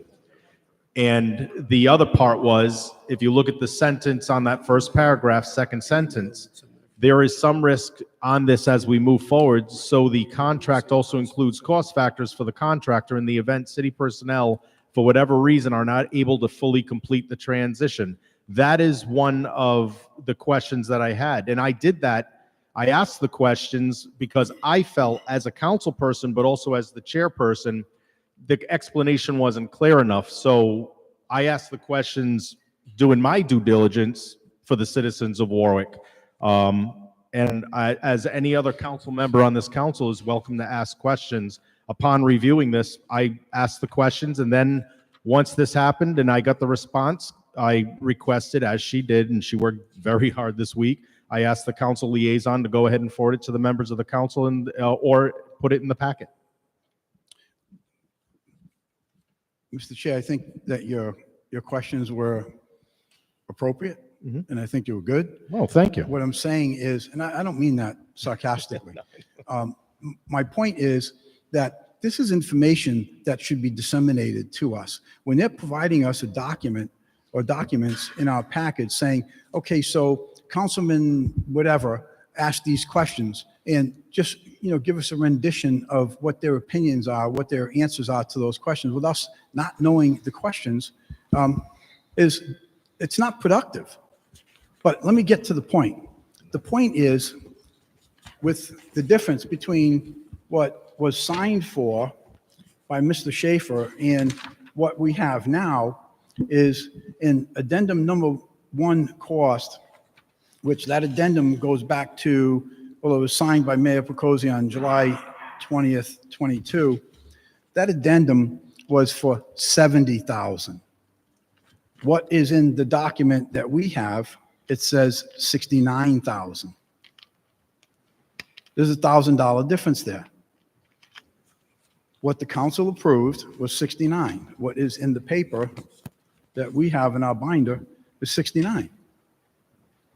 So I'm looking for clarity on that. How does that occur? What's right? Is it the 70 or is it the 69? We are looking for the 359. I'm sorry? We're looking for 359,000, please. So what you're saying is the document that I'm looking at on page 13, where it says 69,000, that is wrong. The number should have been 70,000 based upon what we approved back in July, or at least it was signed by the mayor on July 20th, 22, was 70. So the 69 is not correct. It should be 70. The 59 is correct. What do you mean? Did you say I'm requesting 559? $359,000 tonight. So, Mr. Chairman, we're kind of walking around the issue here. The issue is the correct number for the add-on, is it 69,000 or is it 70? We approved item number 2022-060, 70,000. That was the amendment. In this document, it says 69,000. This amendment number 1 was dated 3rd day of February 2022. We approved 70,000 in July of 2022. So let's get the document straight. If it's the 70 that was approved, it's not 69. And if they're looking for 359, then that number has got to change from 69 to 70. Otherwise, all they should be getting is 358 as approved by the finance director. Just as a point of information, are you referring still to page 13? The number, what it's displayed as page 13. I know it's not actually. Councilman Sinapi, thank you. I'm sorry. Councilman Sinapi, you're asking what question, please? Just a point of information to confirm I'm understanding, Councilman Lattister. You're still referencing page 13. What's stated as page 13? Okay, because that's an addendum to a contract which is attached to an email, and the email is saying, would they want to do an agreement under the same terms? By the way, here's what those terms were. And then that's the former contract. It's not saying the same amount. It's just pointing out the terms as before. So I understand what you're saying, why are the numbers different. The numbers are different just because the bid now is different as opposed to before. Yeah, I understand that. But the fact remains is that what we had increased it by was 70,000, not 69,000. Right. But 69 is in reference to the page 13, which is a different contract and not this bid. It seems like you're trying to compare something that can't be compared. No, I don't think that's the case, because what they're asking for is they're asking for the award amended on 2/3/23 for a total of 359,000. We're on August 2nd, 2021, it was 289. Then we amended it to 70. So I'm not disputing the 359 in this document that we have, which is part of the binder. It was given to us obviously as support and backup for the request. It says original cost, 289. It says addendum number 1 cost, 69.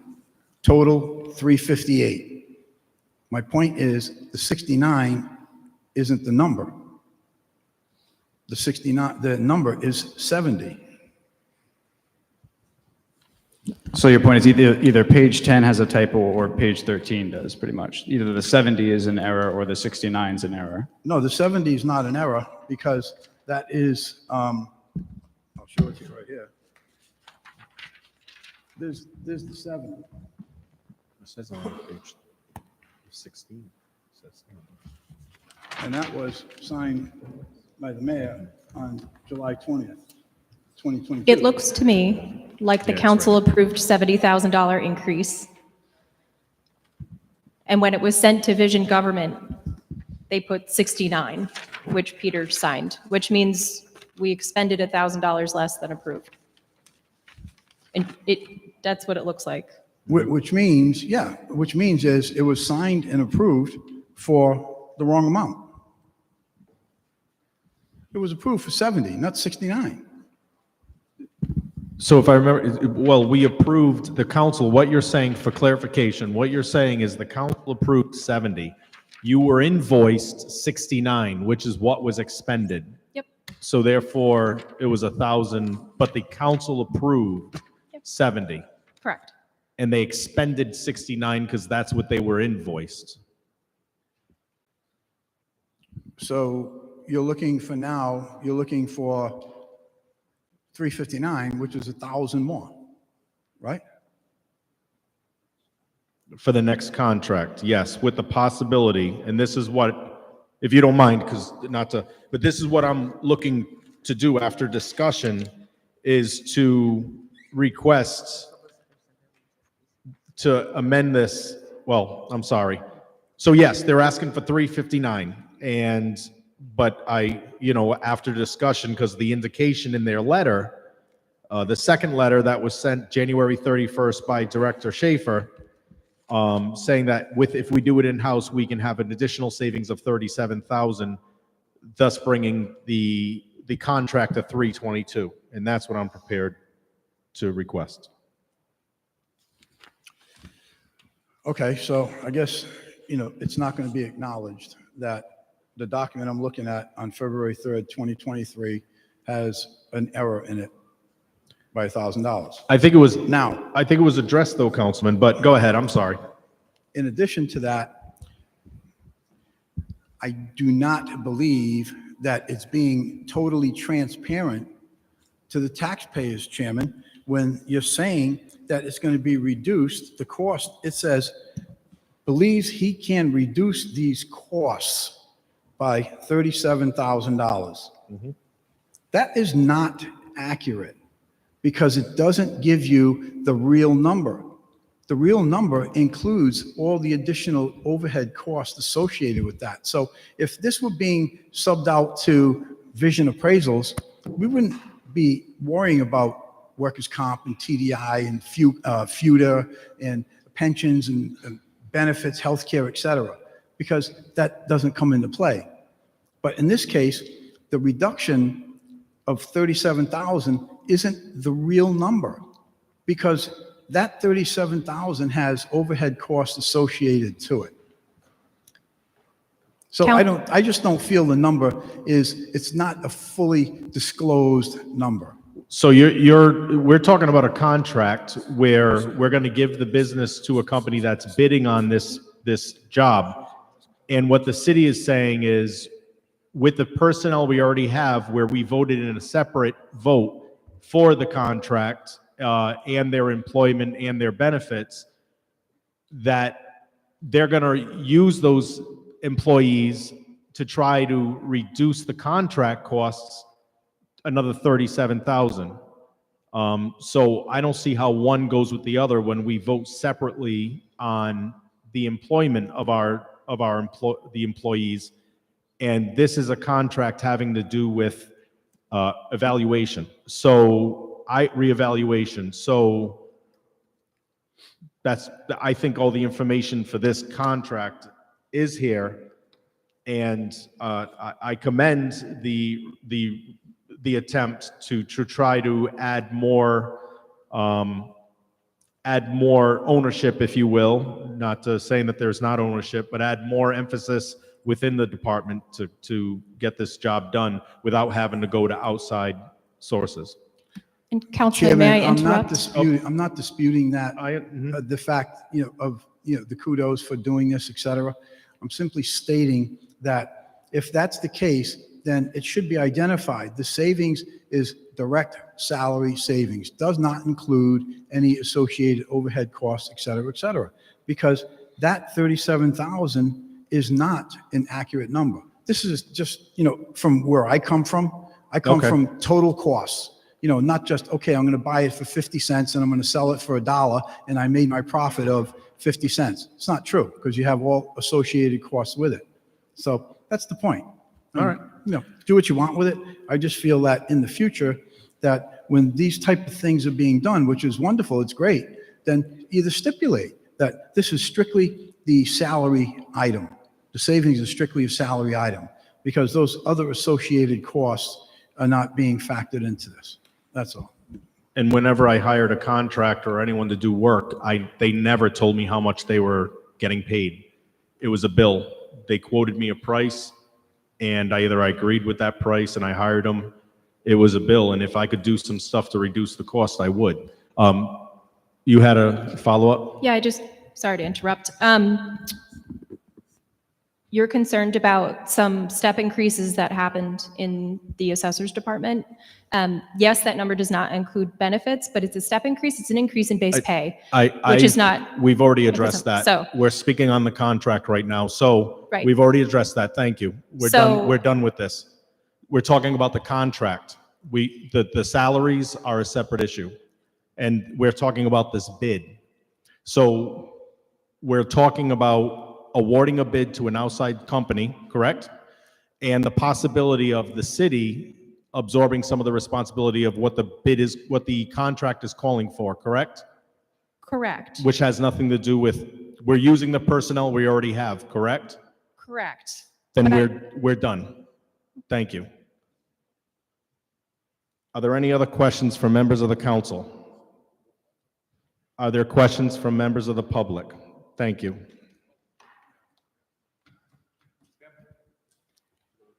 Okay, one moment. Please identify. Ian Sheridan.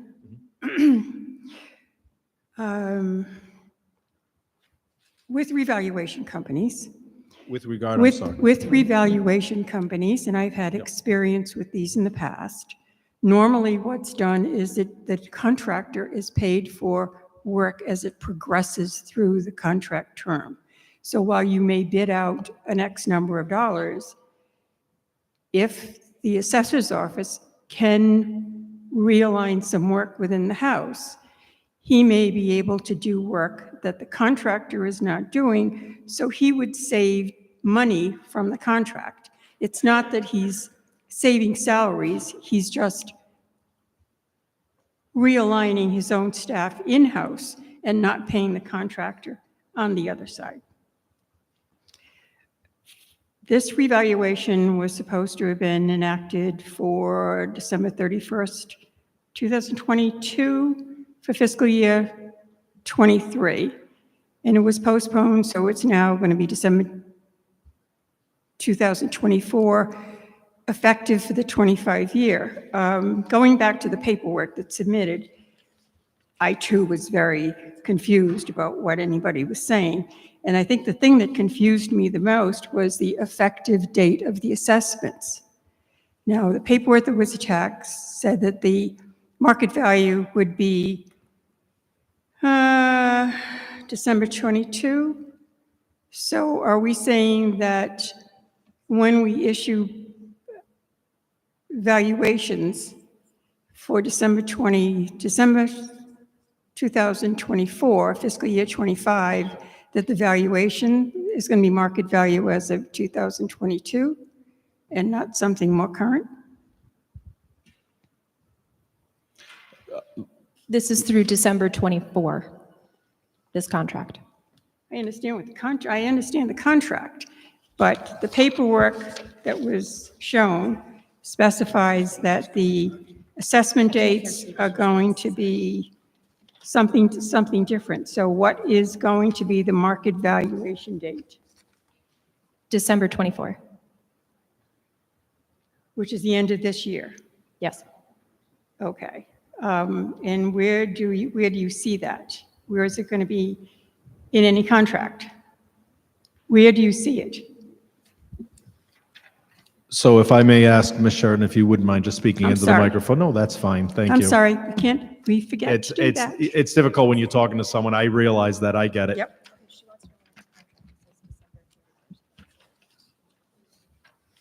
And the other question I would like to ask is, If you don't mind, I'm going to give her a Yes. moment and Yep. just to seek an answer. Thank you.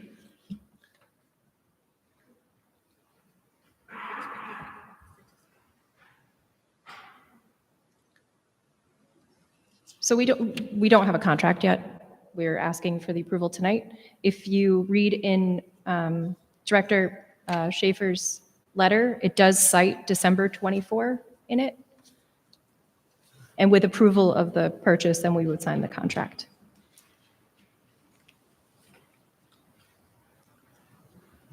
I see that, but again, the attachment was a little confusing, so thank you. And the other question I have is, do we know how much has not been paid to the vendor to date? The question is, how much has not been paid to the vendor? Right. Thank you. Do you know how much the vendor has not been paid to date? Of this component? Of Well, what part of the contract? The revaluation was supposed to have been done a year or so ago. It was postponed. So there was money over time that's been allocated and paid to the vendor. So there should be some funds on hand in addition to the extra $70,000. Or has he been paid everything up and you're looking for more than $70,000 now? I see Director Dupuy, did you have an answer to that? Maybe. Okay, please So- identify. Neil Dupuy, Director of Assessing. I need a ruling because I have recused myself from this conversation. My wife works for the vendor. She has since before, and we've had the vendor since before I was hired. But is that just from the financial aspects? Can I address some of the technical aspects? Solicitor. Just while the solicitor thinks on this, the solicitor is the city council's solicitor, so he can give his thoughts, but he does not represent you, and he does not, make those type of rulings for outside. So I just wanted to make that Understood. clear. Just trying to move it forward. Councilman, I think we should take a pause on the committee at this time. We have another legal question here. This is all a good thing. I just think we should take a pause, let the solicitor think about that. We've been going for about 2 hours. I think we take a pause here on the finance committee meeting. We'll take a 5-minute recess. We'll come back. We'll start the full city council meeting where we have our guests. Then we'll come back into committees after that. So right after the start of the full council meeting. So that would be my recommendation, Mr. Chairman. Absolutely, Mr. President. You will be first up to continue your line of questioning when we come back. Thank you so much. The Warwick Finance Committee is 6:57. The Warwick Finance Committee will pause and come back after the opening of the council.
Good evening, everyone. I call the February 5th, 2024 City Council meeting to order. The clerk will call the roll. Mr. McAllister? Here. Mr. Foley? Mr. Gephardt? Here. Mr. Howe? Here. Mr. Lattiser? Here. Mr. McElroy? Here. Mr. Ricks? Here. Mr. Sinapi? Ms. Travis? 9 present. Councilman Howe, will you please lead us in the Pledge of Allegiance?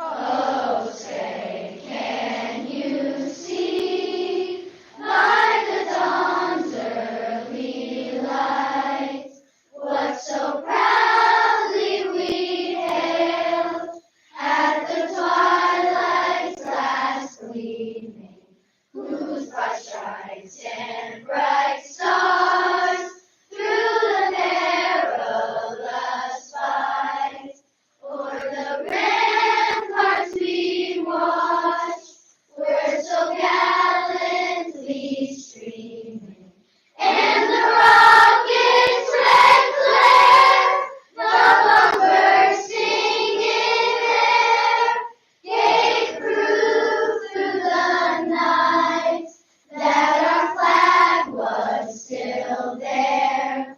Oh, say does that star-spangled banner yet wave o'er the land of the free and the home of the brave?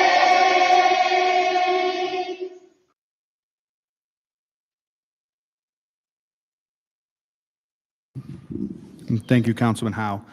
Just for everyone in attendance here and watching at home, we are still going through committee work, so the Finance Committee will continue. We also have the Appointments Committee, so just for a roadmap, we're going to go to General Communications right now. We have one guest. I would like them to come up. I'll introduce them in a minute here. Then we're going to go back into committees. I would like the Appointments Committee to meet. We have a number of residents here that are volunteering their time to serve on committees, and they need to be appointed. So we'll go to Appointments Committees first, then we will go back into the Finance Committee meeting. So that is the roadmap for this evening. So next up is General Communications, and we this evening have remarks from the Village Common of Rhode Island. The Executive Director is here, Caroline Dillon, regarding the organization's work helping older adults remain active, connected, and independent in their homes. Executive Director Dillon, good evening and welcome, and please tell us about your organization. Thank you so much. I'm really excited to be here, pleased to be in front of all of you and sharing our exciting news about our hopes for a Warwick Village. I'm joined by members of our Warwick Village Steering Committee who are members community members from Warwick. Basically, a village is an idea where neighbors help neighbors with support that matters. We're a volunteer-driven nonprofit. We exist across Rhode Island, and we're hoping to form a village in Warwick. Our volunteers help older adults go to medical appointments, go to hair appointments, get groceries, run errands, change ceiling light bulbs so our older adults aren't climbing ladders, pull trash barrels back and forth to the curb, provide opportunities to reduce isolation and loneliness, go into homes to help with tech support, such as resetting that router or a printer problem, and so much more. Our older adult population is growing across Rhode Island, and it certainly is here in Warwick as well. We exist in 6 other communities, with 3 communities who are building villages. The Village Common of Rhode Island has been started here in 2015. We're approaching our 10-year anniversary in a couple years, and we're thrilled at how the movement, the village movement, is continuing to catch on. We're here not to request any financial support, but rather to request the City Council to help spread the news of what we're trying to achieve with our village here in Warwick, with neighbors helping older adults to age in their home and community with whatever a neighbor can do. It's a beautiful concept. There's 350 or so villages across the United States, and we're excited about the momentum here in Warwick and the support from our partners, from Meg Underwood, Paul Solera, Michael Freitas, from the libraries. There are many older adults, many opportunities for us to reach out to them, and a village is another one of those ways. We always work with partners in a community. We never compete with them. We're volunteer-driven, and we really are there to support those older adults. Choose that and pick that apple that they can have for their snack later, either with a volunteer doing the shopping or bringing that older adult with them. We carry insurance on our volunteers, both motor vehicle and accident. We're supported by a board of directors at a state level who help set the strategic direction, and they are also thrilled about the movement in Warwick towards a village. Excellent. Thank you very much. And the mayor's office has your contact information.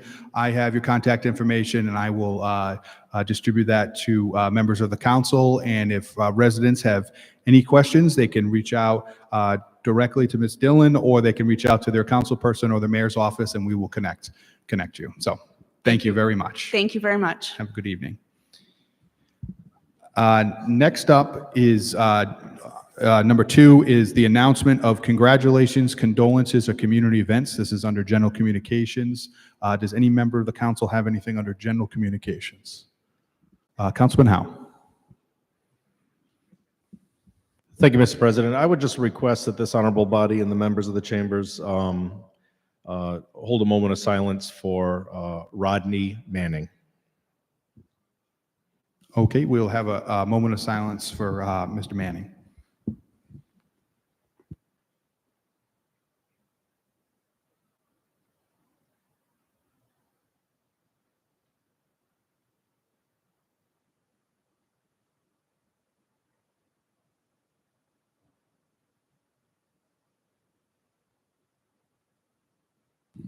Thank you very much. Thank you, Mr. President. Anything else for members of the council under general communications?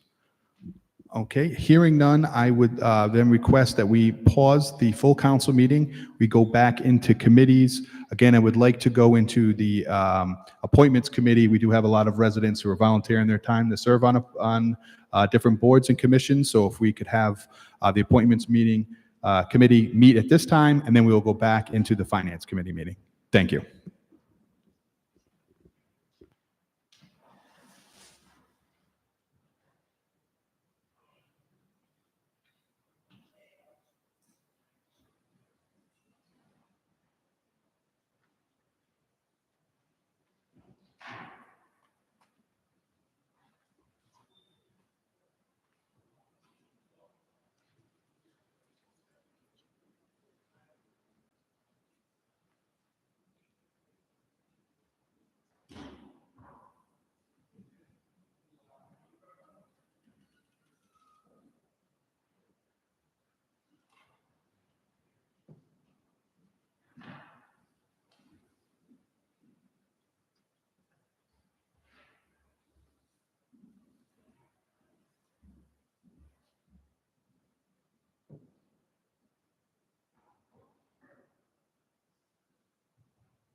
All right, the time is now 7:13. The Appointments Committee comes to order. First up, we have minutes from the committee meeting on December 4th. Do I have a motion to approve those? So moved. Second. All in favor? Aye. Aye. All right, we have a number of appointments before us tonight. Several of these are housekeeping of nature. And we can kind of breeze through those. I know there are some folks who are here. Would you mind just the names of the folks who are here? Okay, yes. No, that's okay. That's okay. Yes, thank you.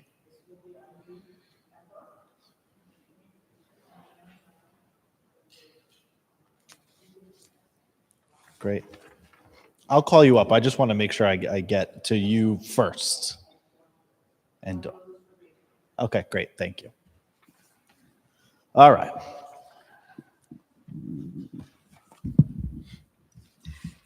So we have, Miss Lewis, number 2 is here, and Miss McConnell, number 3 on our list. Oh, I'm sorry. Miss McConnell, yes, is here. And Miss Malcolm is here for reappointment. So first up, we have Cynthia Corkum. This is a reappointment. As per our rules for reappointments, folks do not need to be present, but happy to entertain any thoughts, comments, questions from the committee on Ms. Corkum's reappointment. None heard. Sorry. Councilman Lattiser. You were too quick there, Chairman. I would just like to express my appreciation, I'm sure speaking for all the members of the City Council and for the city, of your willingness to serve on the Historical Cemeteries Commission. It is a large undertaking. It's not an easy job. It's very emotional from time to time, oftentimes. It's also physically challenging because they put in a tremendous amount of work and effort into maintaining the cemeteries. I know when I first got elected, I believe it was Miss Malcolm that had met me at a cemetery and went through what the headstones on some of these sites looked like prior to the commission engaging into refurbishing them and bringing them back to where they were. And it's just absolutely amazing the amount of time and effort and certainly dedication and emotion that goes into your job. So I'll just kind of keep it short for addressing these comments to all 3 this evening that are being reappointed. And we certainly appreciate all your efforts. Thank you. Thank you, Councilman. Any members of the council have anything to add? Any members of the public on Miss Cynthia Corkum to the Historical Cemeteries Commission? Do I have a motion? Make a motion for favorable action on the appointment of Cynthia Corkum to the Historical Cemeteries Commission. All in favor? Aye. Aye. Okay. Next up, Miss Dawn Lewis to the same. Miss Lewis, would you like to come up? Okay, all right. So this is also a reappointment. Any members of the committee have any questions or comments? I did it. You did it. You did, and you did it very well. Any members of the council? Members of the public? Do I have a motion? Make a motion to. I'm sorry, Miss Malcolm. Oh, I'll bring you a microphone. Come to the podium if you can. That one is on. I just wanted to thank Dawn publicly for everything that she does. 5 years ago, we didn't know each other. And she called and said, I live at Eagles Run. There's a cemetery on Eagles Run. I want to help fix it. And she and the woman that's beside her, Diane, along with several other members of Eagles Nest, worked, enslaved, and with us, with our help, restored, I think, 19 headstones. So I just want to publicly thank her. Thank you. Thank you. Any other members of the public have anything to add? Without further ado, we have a motion. Motion for the reappointment of Dawn Lewis to the Historical Cemeteries Commission. All in favor? Aye. Aye. All right. Ms. Diane McConnell, who I believe is currently an alternate on the Historical Cemeteries Commission. She's next. Oh, interesting. Hello. Hello. Well, thank you very much for your volunteering to serve on this important commission. Would you like to say anything about your interest or what brought you to this? I was jogging by the cemetery when I got called and went up to say, oh, what are we all doing up here? And there was a group of people in our historic cemetery on Eagle Run working. And I said, oh, do you need any help? And that's it. Ever since I got the bug. And it's an extremely rewarding process to look around a cemetery that's been neglected for who knows how many years. These souls do not have a voice anymore. And we are cleaning them up, and it's extremely satisfying and gratifying. And I'm very happy to be involved. Thank you so much. That's exactly what we want to hear, and we're very appreciative of you and the effort that all the members of the commission put in. Do any members of the committee have questions? Yeah, Councilman? Ms. McConnell, were you ever in the military? No. I didn't think so, because one of the things we have in the military is do not volunteer. So, see, can I help? There you go. But thank you, though. Thank you. Thank you. Any members of the council? Any members of the public?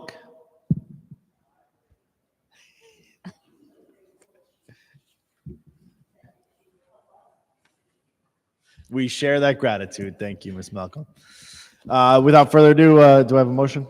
Motion favorable action on the appointment of Diane McConnell as an alternate to the Historical Cemeteries Commission. Second. All in favor? Aye. Thank you. Welcome to the commission. Be careful what you wish for.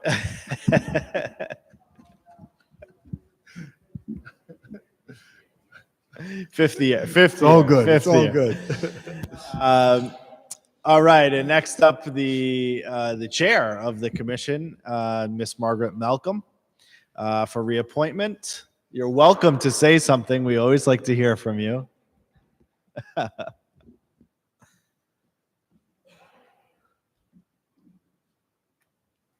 Margaret Malcolm, 137 Irving Road in Lakewood.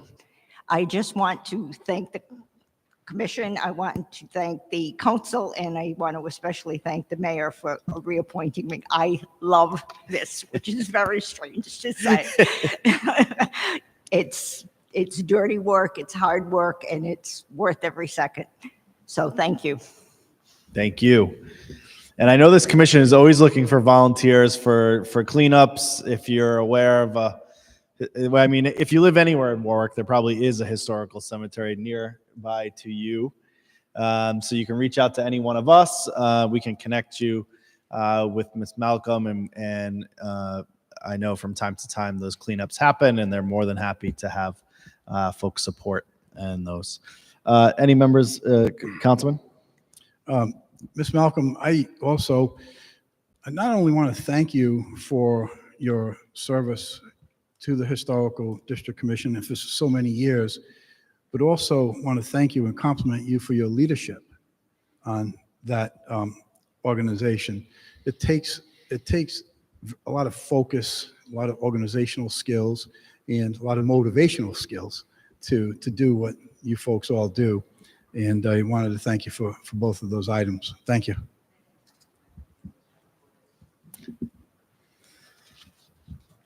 Councilman Sinapi? Miss Malcolm was one of the first people I spoke to once I was elected, and her passion and commitment cannot be understated. So I'm glad to see this reappointment happening. Thank you again, Miss Malcolm. Councilwoman Travis? Thank you, Mr. Chairman. I want to thank you personally, Margaret. You worked so hard for so many years. You care so much for the cemetery everywhere. And you got to see some of the dedications she's held, some of the groups that we've met and we celebrated. She just puts 110 behind it. And I look forward to working with you with many more years. Councilman Ricks?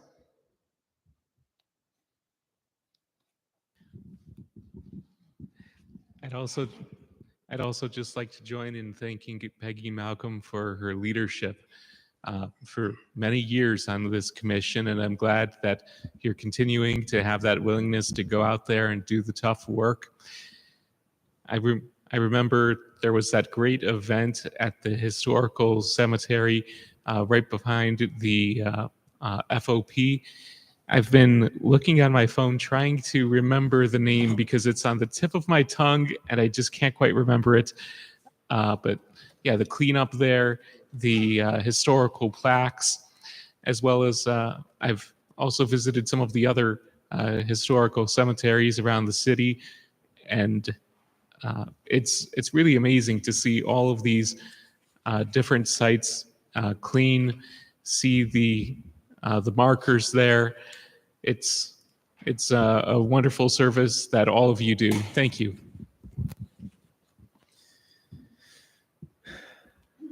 Chairman?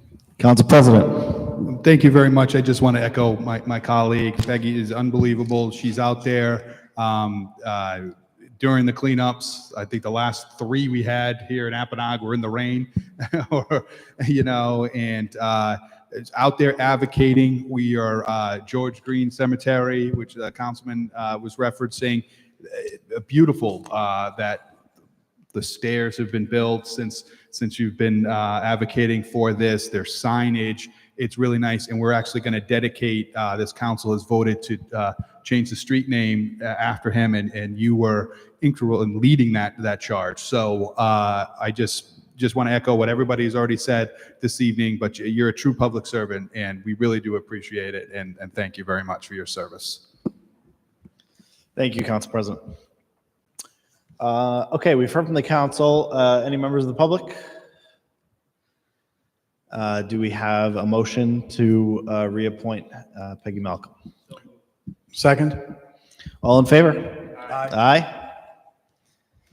Thank you. Keep up the good work. Moving along, we have 4 reappointments to the Wildlife and Conservation Commission. This commission within the city does some outstanding work led by Ms. Ann Holst. If you've walked on any of the nature trails at the city park, at Dolly Farm, at Chippewa-Noxet, at many other of our wildlife areas or forested areas, you'll notice these little placards that have the genus and species of the tree. Those are all orchestrated and grants and funding by the Wildlife and Conservation Commission. They're also doing a lot of work on pollinators, saving the bees. So important work happening here. I don't believe we have anyone here tonight, so we can move right through these. But does anyone have any from the committee, any questions or comments on the reappointment of Ms. Ann Holst to the Wildlife and Conservation Commission? Members of the council? Members of the public? Do I have a motion? Make a motion for the reappointment of Van Holst to the Wildlife and Conservation Commission. All in favor? Aye. Aye. Ms. Qualcock, same. Do any questions from the committee? Council? Public? Do I have a motion? Motion for favorable action. All in favor? Aye. Aye. Next up, Kate Fitzpatrick. Kate actually served on the Land Trust, and now she is serving on the Wildlife Commission. Any questions among the committee? The council? Public? We have a motion? Motion for favorable action. All in favor? Aye. Aye. And last up, Susan Kennedy. Any questions from the committee? Council? Public? We have a motion? Move favorable action. All in favor? Aye. Aye. And with that, we conclude our business here on appointments for the evening. Thank you, Mr. Chairman. I would now ask that we go back into the Finance Committee meeting, and we will pick up where we left off from Chairman Howe.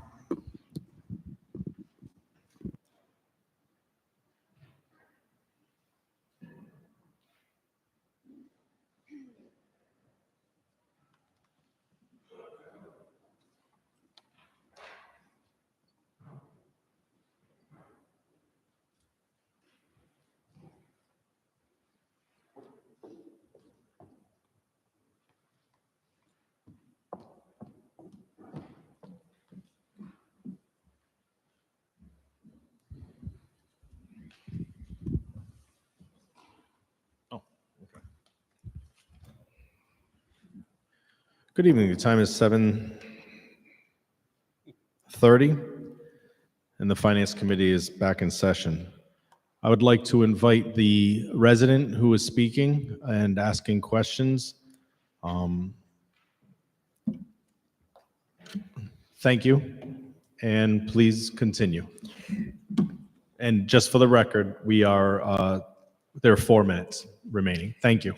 First off, I'd like to withdraw the last question I asked about the budget. It doesn't matter, as far as I'm concerned. Secondly, I think that you should just go ahead and approve this request at the $359,000 that they're looking for, and not take away the $30-some thousand that the assessor is hoping to make in savings. I mean, in fact, if you do that, you're kind of penalizing his initiative to try to do things a little better.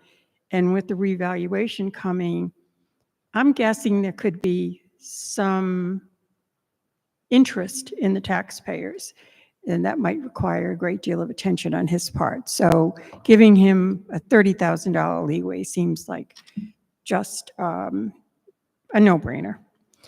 And the woman that was speaking about the Warwick villages, on a similar note, I've discovered recently in the last year, helping a couple of seniors, that Blue Cross has a thing called Papa Pals.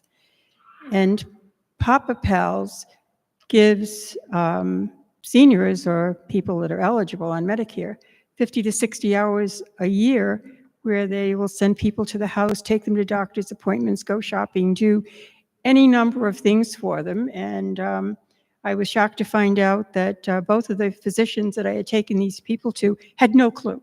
And so few people know about this that it's just amazing. So if some constituent reaches out, that's another advantage, way you can just suggest they call their own Blue Cross coverage, because most of us do. Thank you for your time. Thank you. And thank you for that information at the end. Are there any more members of the public that would like to speak on bid 2022-060? So I will make a motion of a request of a PCR, so we may hold this, for the simple reason, I think there were some very valid questions and concerns that were brought up, and I think that the comments that the constituent made is also very valid. But I think I'd like to give the director an opportunity to answer some of the questions that came up. So I would put forward a motion and ask the committee for their input.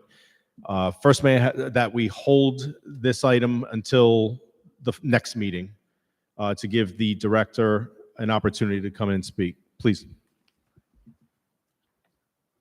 It's PCR PCR, please. 12-24. 12-24. 12-24. I can't. 24. PCR 12-24 from the clerk. I make a motion to hold until the next meeting, which is February 26th? Yes. 26th. Second. A motion has been made and seconded. All in favor? Aye. Thank you.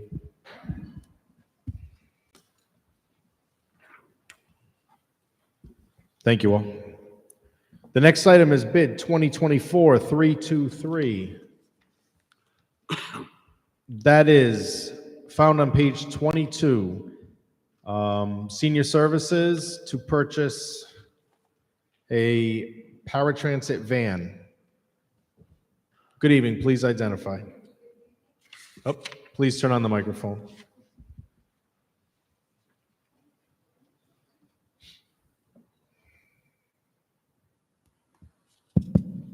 Thank you. Meg Underwood, Director of Senior Services. Tonight, I'm before you asking for recommendation for the paratransit van. As you know, I'm sure transportation is one of the most critical needs for older adults, and our transit program is becoming increasingly popular for that reason.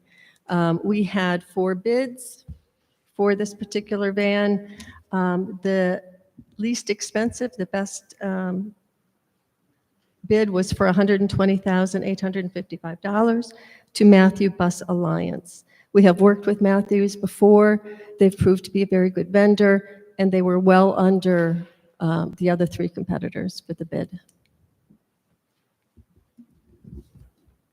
Thank you, Director. And is this going to replace an existing vehicle, or will this be added to the fleet? And if it does replace the existing vehicle, will the existing vehicle be put into reserve or sold on the government marketplace? This will replace one of the vehicles, one of the 2014 vehicles.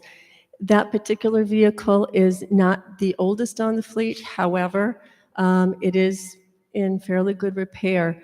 That particular van has a step beyond the steps that go up to the van, and it's proved to be a problem with older adults. And so that's the one we are going to repurpose. It has not been decided yet whether that will go. I know the fire department has expressed some interest in using it with fire department for their fire academies and that sort of thing, as well as the police department. And I believe that's the direction we're going to go, as opposed to putting it out to Gov Deals. Okay, but you stated on record that the official decision hasn't been made yet. I don't believe it has. Okay, that's fine. Thank you, Director. Are there any questions for members of this committee? Councilman Gebhardt. It looks like you were able to secure a grant to cover the vast majority of the cost here? Yes, I applied for a grant through the state, through the Office of Healthy Aging, formerly Department of Elderly Affairs, and the majority, 97-something thousand of that, of the cost of that van will come from a grant. That's great. Congratulations on receiving that grant. Thank you. Council President McAllister. Thank you. Good evening, Director. Good evening. I was also going to point that out, that you got the state grant, so good work on I know applying for the grants takes a lot of time, but we love grants. And also just want to explain for everybody watching the meeting here is that this is a 16-passenger van, and it has 2 wheelchair positions as well. So this is not like a minivan that we're talking about. Correct. No, it's not. Last year we purchased a 14-passenger with 2 wheelchair positions. This one is the larger van, and like I said, we've had increased interest. We take folks grocery shopping. hairdresser, pharmacy, banks, that sort of thing, pool, library, and there's an increased interest in that kind of transportation, so. Yeah, it's a very important, as you mentioned, some seniors, this is the only way that they could get out to do these things, or else they have to find somebody, a family member, a friend. So this is a very important direct service to the residents of Warwick. Thank you. Thank you very much, Director. Thank you, Mr. Chair. Thank you, Mr. President. Are there any further questions from members of this committee? Are there questions from members of the council? Councilman Lattisaw. Thank you, Chairman. Hello, Director. Good evening. The item from Matthews Bus Alliance, two of the other vendors specified that the model was an E450. On Matthews, it says a Ford Start Trans. Is that vehicle also an E450? They are all, I'll call Bob Smith up here, who's the transportation planner, but they are all basically the same cab and chassis. So Bob, do you want to address that? Bob Smith, transportation planner. Yeah, all the vendors bid on E450 Ford's cab and chassis. Each vendor is bid on different coaches, which is the coach seating capacity.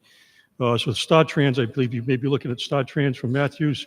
That's their particular coach model. So that's the body style. They're basically all 16 passenger, 2 wheelchair lifts. Okay, thank you. Thank you. Are there any further questions from members of the council? Questions, comments from members of the public? Questions, comments from members of the public? Thank you. Thank you, Director. Thank you. Next on the is bid 2024-231, remove and replace flooring at Pilgrim Senior Center. This is found on page 24. Before we begin, I'd just like to bring to the attention to everyone that in the packet, there was also an additional document that was sent to everyone about the removal of the floor. And I want to go on record as stating that quite a bit of searching had to go on with myself. I want to thank our legislative liaison because I was emailing her quite aggressively on Monday. Just on the record, I would like to say that, we have a lot of discussions in this finance committee. And I would ask that the departments would bring the information forward. So the original bid that we had, where you look at the bidding, it said that and I want to explain this because this is where a lot of the chasing went on. It stated to remove and replace the flooring at the Pilgrim Senior Center. Well, in the original document, it said the lowest bid was 100, and I'm just trying to find that out right here. Here it is. The original bid was over $100,000, but they are asking for approval of $83,871. So the question came up, well, how is that even possible? And why are you why is the lowest bidder and why are we awarding an amount so much lower? And there was no explanation in the original bid. And so we went ahead and had some back and forth, I went ahead and had some back and forth with the department. And then that's where this amended letter came from, or not amended, I apologize. The updated letter came from to further explain the removal and replacement flooring at the Pilgrim Senior Center. And I just want to say it's little details like this that if they're overlooked or missed can cause delay in many projects, and also a little bit of frustration on the side of the committee, myself and others. So that's something that we should look at. But the amount that was awarded said that it was they awarded $104,000, or the amount that was bid as the lowest bidder was $104,000, but the request was $83,800 with no explanation. So I would ask in the future that the departments, all departments, on little details like that, come prepared and with the answers where we shouldn't have to chase down. Because I say one of the things that frustrates me is I am a part-time worker for this city, as of all of my elected colleagues. We all have jobs. We all have responsibility towards our families and maintaining that lifestyle that we try to create for our families. This is a part-time position for us, and we depend on the full-time employees to give us the information, especially information when it comes to 83,000 or 104,000 expenditures. So I moving on with that, I think it's pretty self-explanatory, but Christy, please go ahead. Christy Moretti, Public Works. Public Works is requesting to award bid for the removal and replacement of the flooring at Pilgrim Senior Center in the amount of $83,871.67. There was $80,000 allotted in ARPA funding for the Pilgrim Senior Center to have the flooring done. We reduced the scope of work that was originally bid on to meet the allocated funding that was allowed. The other $3,871.67 is being expensed from the Building Maintenance Division of Public Works budget code. Thank you. Are there any questions from members of this committee? Questions from members of the council? Councilman Ricks. Thank you to the chair and to the administration for the explanation. I also saw the amendment. That additional information was helpful on explaining how we got to this number. Yeah, when taking a look at the overall number, it is expensive for flooring, of course.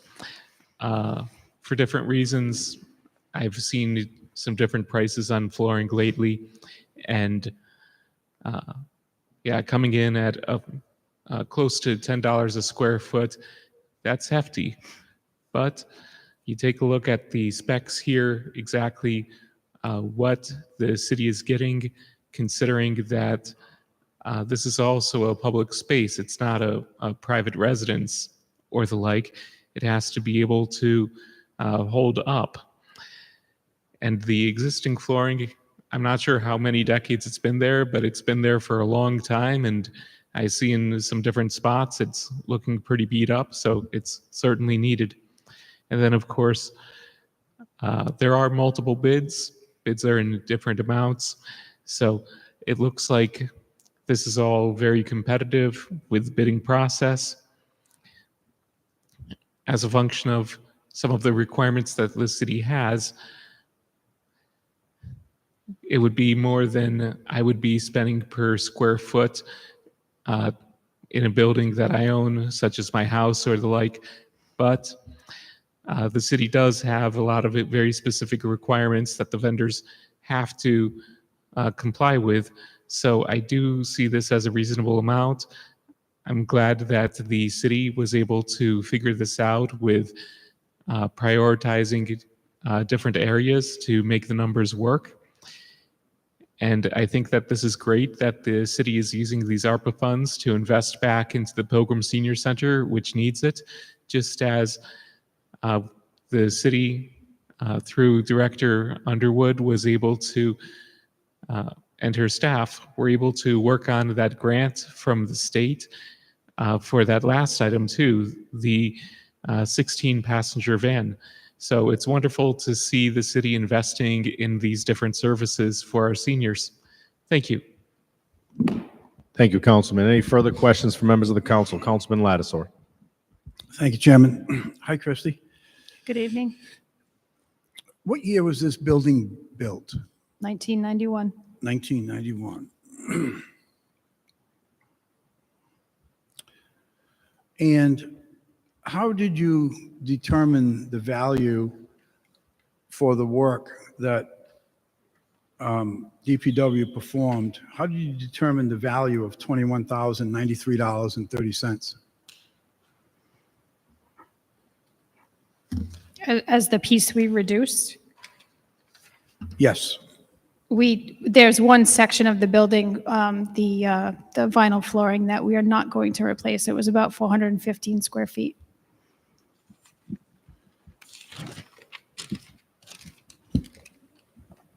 I asked that question because in item number 2 on the bid documents, I'm sorry, item number 1, it says remove existing flooring. From the bidder that you're recommending, that company has a number of 21,420 for the removal. So that's what prompted me for the question of how you came up with, or whoever came up with, the number of $21,093.30, as opposed to 21,420. Did DPW remove all of the flooring? No, we haven't done anything with the floor yet. We're requesting to award this vendor the $83,000 to remove and replace flooring in certain areas of the building. We have excluded, it is not, the dining room is not part of the scope of work. We have removed a couple of other buildings that were a part of the initial scope of work because it didn't meet the allocated funding that we had available. So we took that square footage of the building and reduced the numbers appropriately for remove and replace. So no removal has actually been done yet? No. This is a proposal. So it's fair to say that your proposal to remove sections of flooring isn't all-inclusive of what the low bidder was proposing, 21,420. It will be inclusive of the areas that we direct him to remove and replace.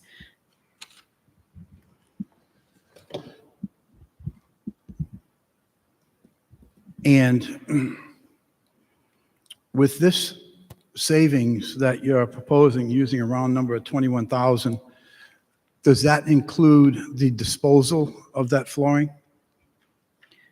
Yes, it includes the job in its entirety, soup to nuts, by this vendor. And the only piece that the city is doing, which we had a pre-bid meeting and it was decided then, the welcome desk area, the walls that are there, we are going to remove to that, so that reduced the cost because that was part of the original scope of work, and then we took that piece out because we can do that. So, but other than that, it's the office area, the lobby area, the gift shop area, and then the computer room, and those are the only spaces that are being replaced.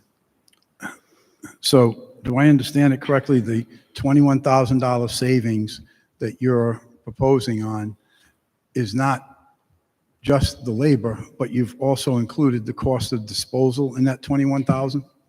We've included the cost of by the square footage, the labor and the material. So the senior center only had $80,000 to work with to replace the flooring. The bids came in higher than $80,000, so we had to reduce the scope of work that we were going to replace. So we eliminated 2 large rooms and a hallway area to meet the $80,000. It still came in a little bit over. The Public Works Department is paying the balance.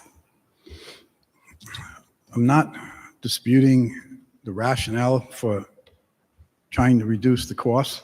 I'm simply asking questions to try and determine how you arrived at 21,000. And I still don't know.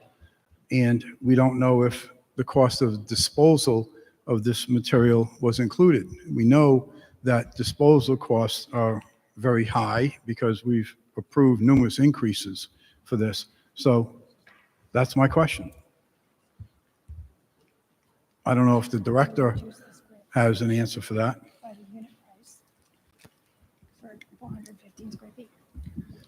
Eric Earls, Public Works Director. When the item says remove existing flooring, that means remove and dispose existing flooring. So when we took out that quantity was no longer part of the bid, right? So it's not remove the flooring and stockpile it, it's remove and dispose the existing flooring. So when we needed to pull back on the quantities, we pulled back on the remove and we pulled back on the install new. So between those 2 items, that reduction got you to the 21,000. So the answer is the price that is on the bid package of remove flooring, that square foot price, that includes disposal? Because you don't have a separate line item for disposal, is that it? Yeah, that's exactly what I said. Okay. Councilman, And- if yes. if I can, just to alleviate this, on page 29 of the bid package that you do have the scope of work. It was included by the purchasing department. It says the selected contractor shall work in coordination with the director of public works or his or her designee. No work shall be performed without the consent of the director. It does state in those bullet points underneath, dumpster will be contractor's responsibility. So that you have that information. Okay. All right, so their number includes disposal. Thank you. Was this, does this tile, it was tile that was removed? 12 by 12 tiles type thing? Yes, Okay. in part, there's some ceramic-ish tiles in the lobby area. Okay. And was any testing done on those tiles to see if they contained asbestos? The building was built in 1991. I don't think there's any asbestos. Commercial tile contained asbestos for, I don't know when asbestos was outlawed, but that's why I was asking the question if that determination had been made. It was asbestos was outlawed in 89? Okay, perfect. Okay, that answers that question. Thank you.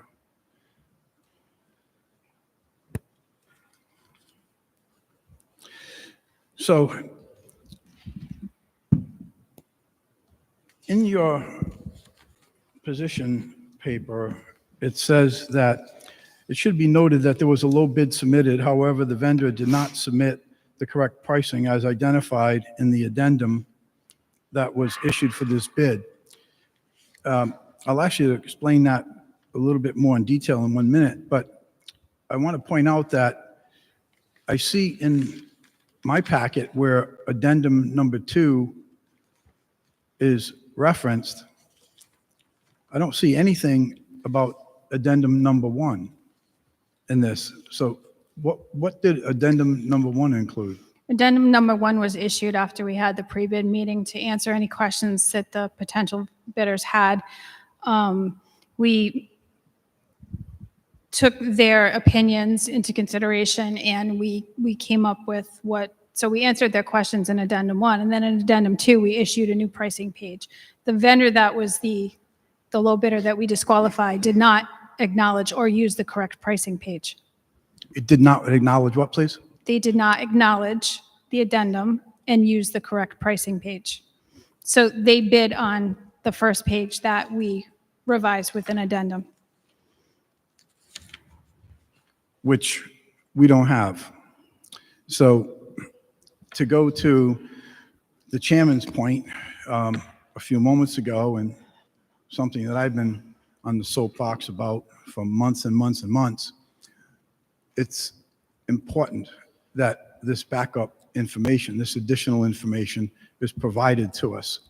I don't know about how much time, and I'm sure everyone put in, a large amount of time. I can tell you that I put in over 7 hours going through this bid package with, I can't tell you how many questions. We'll hear them as we go along. And it just makes it so much more difficult to try and rationalize an item that you're looking to have, when I say you, I'm generalizing, all departments are looking to have approved when, at least from my perspective, I don't have the backup documents to substantiate what it is I'm trying to do or not do. There's no copy of the contract with this bid either.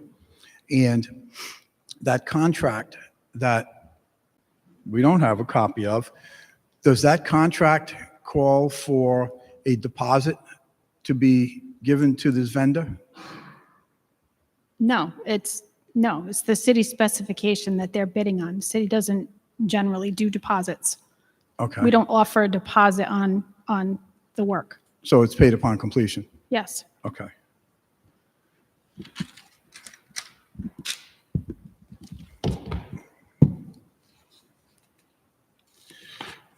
Also,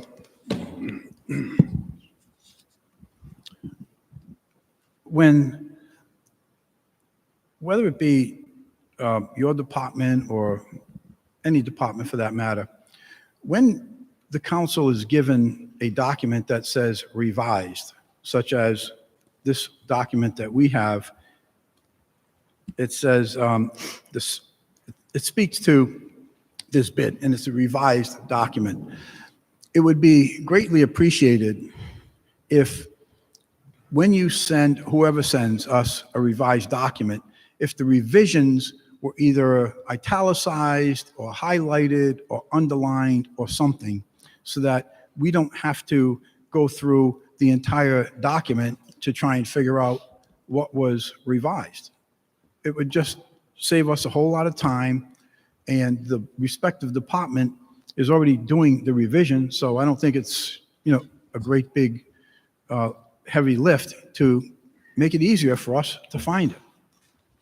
And that certainly wasn't done in this particular document. Councilman, I'm going to just pause you for a moment. You hit the 10-minute. You actually went to 12 minutes, and because I know you were in the middle of a question. We do. I'm going to ask other council I'll members. yield. Thank I'm you. sorry? I said I do have more questions, but I'll yield. Sure, thank you. Thank you. Are there any further questions from members of this council?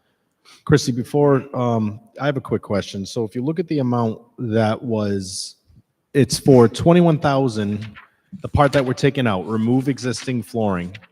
It's for $21,420, 9,000 approximate square feet, multiplied by $2.38 is 21,420. However, the city removed, the city is requesting 83,871. So it's basically a $326 difference from what the quote was to what the city is reducing, meaning that we're still going to pay them $326 more.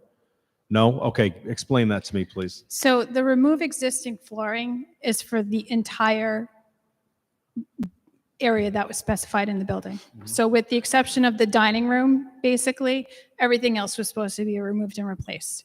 So that was the $2.38 per square foot, So about approximately 99 square feet. 9,000 square feet. Nine, And right. then a portion of the building has vinyl tiles that they're going to remove and replace. So, I'm sorry, furnish and install, which is about 8,000 square feet. So 1,000 square feet of this facility was going to get carpeting.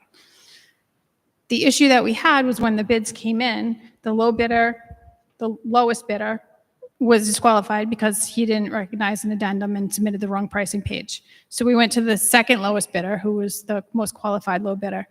And because his bid was 104, we had to pull out part of the remove the flooring, and we had to pull out part of the furnish and install. So by the square footage, the price per square foot, we had to do the math out and say, okay, we're moving 415 square feet of this building.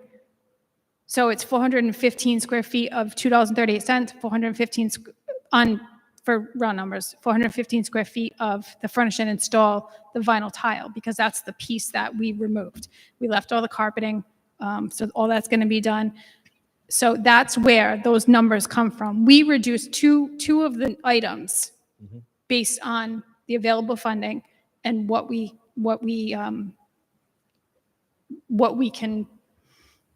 could work out that would be have the most continuity for that facility. So it's essentially one hallway and one side Okay. that we're not doing.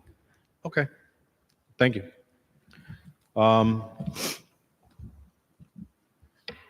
Any questions from the public? Questions, comments from members of the public? Thank you. Thank you, Chrissy. Thank you.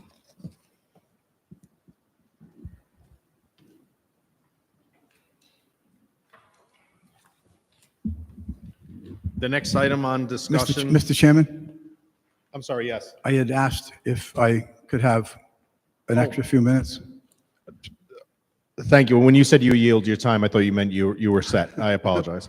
I'll leave it to the committee. I'll ask the committee. Councilman Lattiser asked for an extension of time. Is there a motion with a recommended time to be made? Move for 3 more minutes.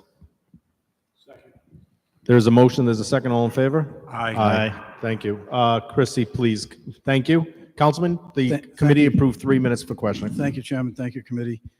So to, again, go to the chairman's point, it would be a whole lot easier if we would have received a list ahead of time on how we arrived at $21,093.30, as opposed to having to go through this exercise here this evening. And I'd also point out that there is an addition error in M. Frank Higgins, not in Higgins' numbers, but in our numbers. When you subtract $21,093.30 from the 104, it's a minuscule monetary difference, but it just goes to show that, again, these numbers are not being reviewed.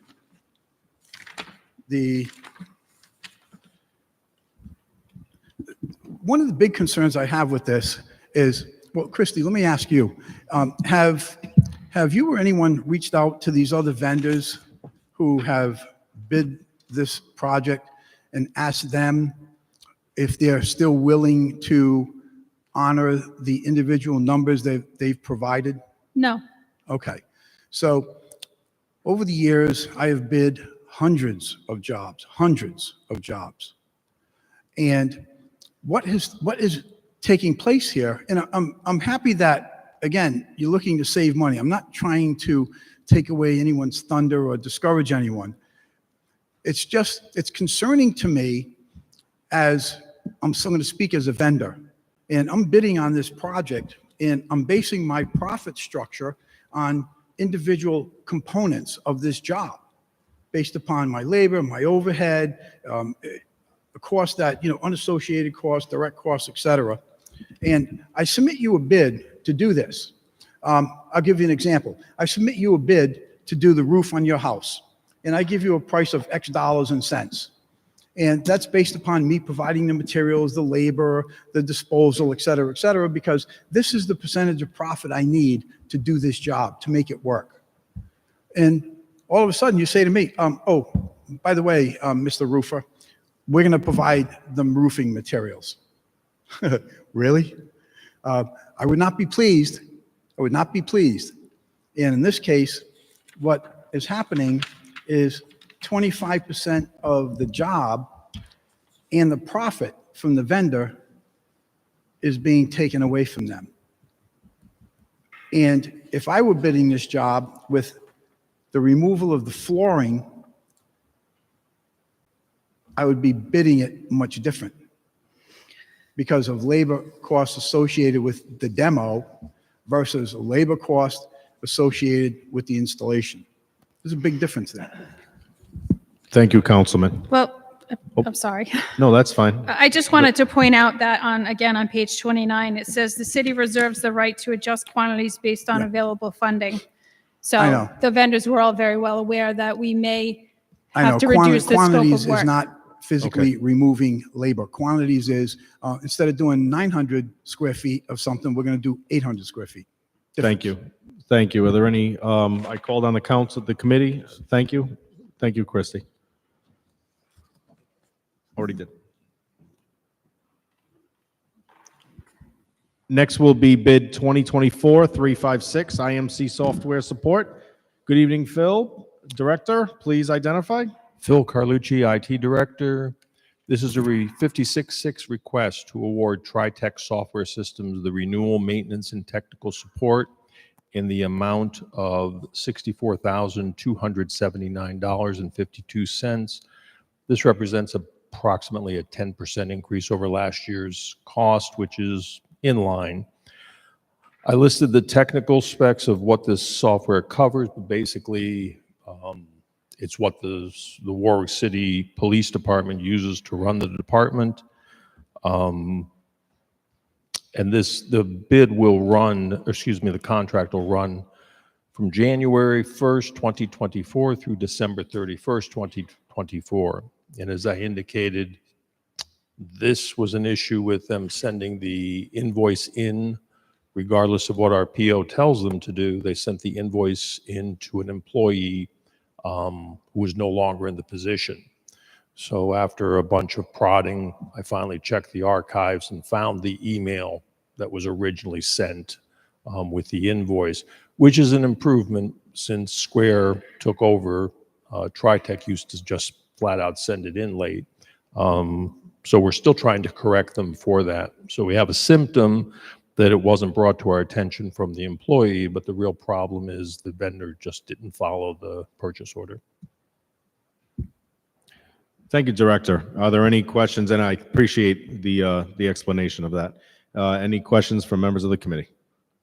Questions from members of the council? Questions from members of the public? Questions from members of the public? Thank you, Director. Thank you. Next is bid 2024-363, purchase of two 2023 Ford Escape active all-wheel drive color agate black vehicle Ford Escapes.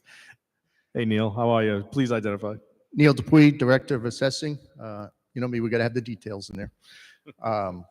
So we're proposing to purchase two Ford Escapes, 2023 models from Colonial Municipal Group. We're piggybacking on a Greater Boston Police Council contract from 21 and 22.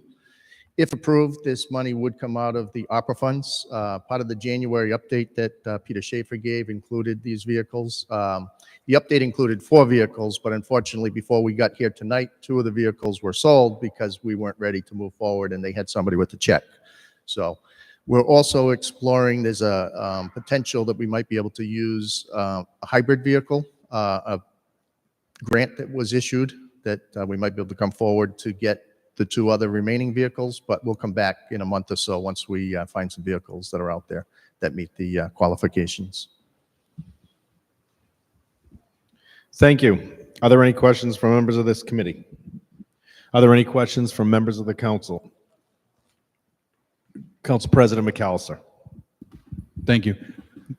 Director, and you just, I thought it was important to point out the vehicles you're currently using in your office, a 2005 and a 2011 Crown Victorias. Yeah, we've got a 2007 Taurus as well, and 2 2005 Crown Vics. I think we've bled every ounce of miles they have left in them. Thank you. You're welcome. Thank you, Mr. President. Councilman Lattisaur. Thank you, Chairman. Just a thought. Had you given any consideration to maybe using Vespers? Only a joke. Just a joke. I'm all done, Chairman. Thank you. Thank you. Are there any further questions from members of the council? Questions from members of the public? Questions from members of the public? Thank you, Director. Thank you. We have come to the part of the packet where I will ask members of the committee, members of the council, members of the public, if they have any item they would wish to discuss. And I will start with the committee. Councilman Foley. Thank you.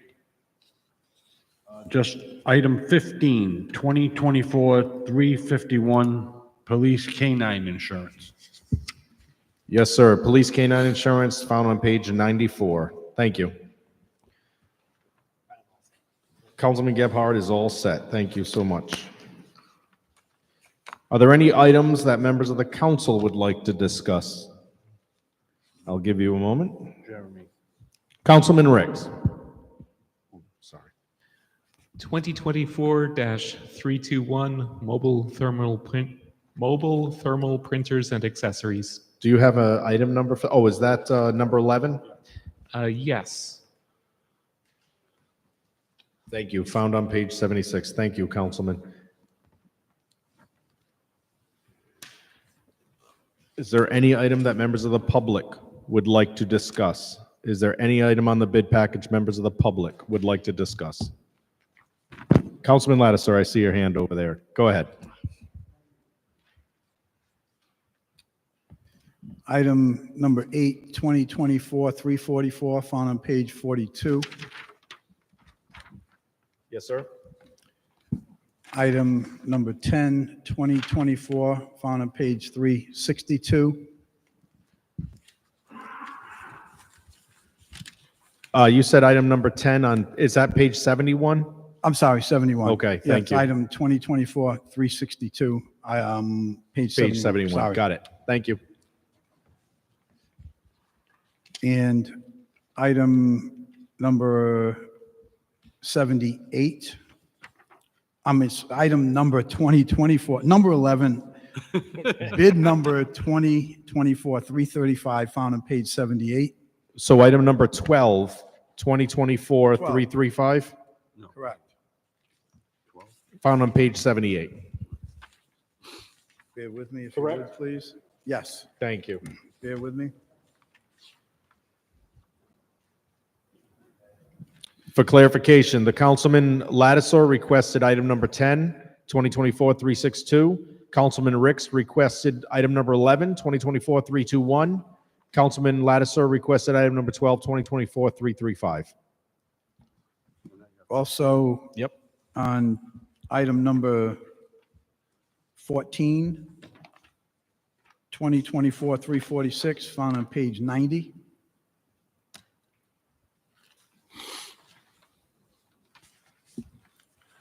Councilman Lattiser requests item number 14, 2024-346, DPW repairs, the W-115, found on page 90. All set, Councilman?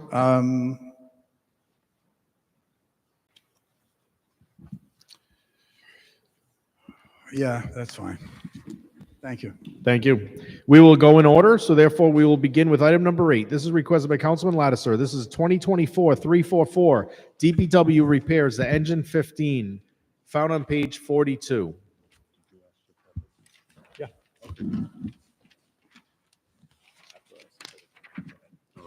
Chrissy, please identify. Councilman has the floor.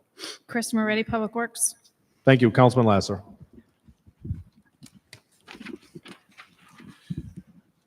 Christie, in the position paper here, it says the city of Warwick must pay the vendor directly for the repairs in the amount of $25,972.43. This request comes before the city council after the repairs were completed to ensure the request to pay the vendor was made in full. Can you just explain what does that all mean? Is this like a new rule? So from now on, we're just going to go out and get things done, and when we get the bill, we'll come to the council for approval? Actually, no. After the last debacle that we had with engine 13. Oh, I remember that very well. I thought it would be more prudent for us to wait until the repair bill was completed before it was brought to council. To avoid what? To avoid the same debacle we had with engine 13. To avoid discussion about things that occurred or didn't occur? So It was put off far too long for us to pay the vendor. So I wanted to make sure that we could I pay the see. vendor in a timely manner. I see. So this payment has not been made yet? It has not. Okay. Why have we not been provided photographs of the damage to this truck? I have some photographs, but I'm not sure that the. We don't have them. And that is very important in order to analyze this whole thing. Now, again, we can go back, well, it's the insurance company paying for it, don't worry about it. Well, I do worry about it. So we don't have any photographs showing the damage on this. We also have conflicting dates as to the year of the vehicle. So let alone agreeing on other things, we have not been able to agree on the vehicle or the age. The police report said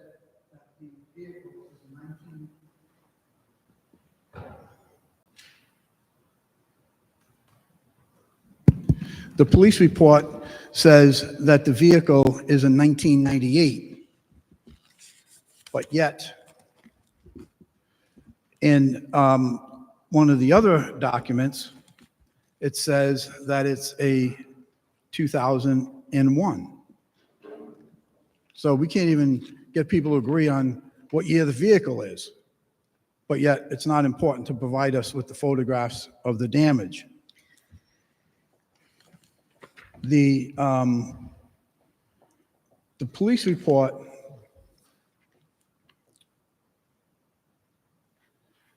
says, it speaks to the address, which is 1657 Post Road, but further in, there's another address showing something different.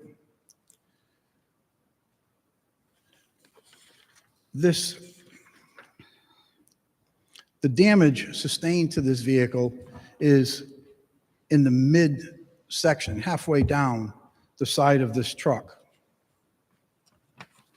But yet we have lights on the back of the truck that were also damaged.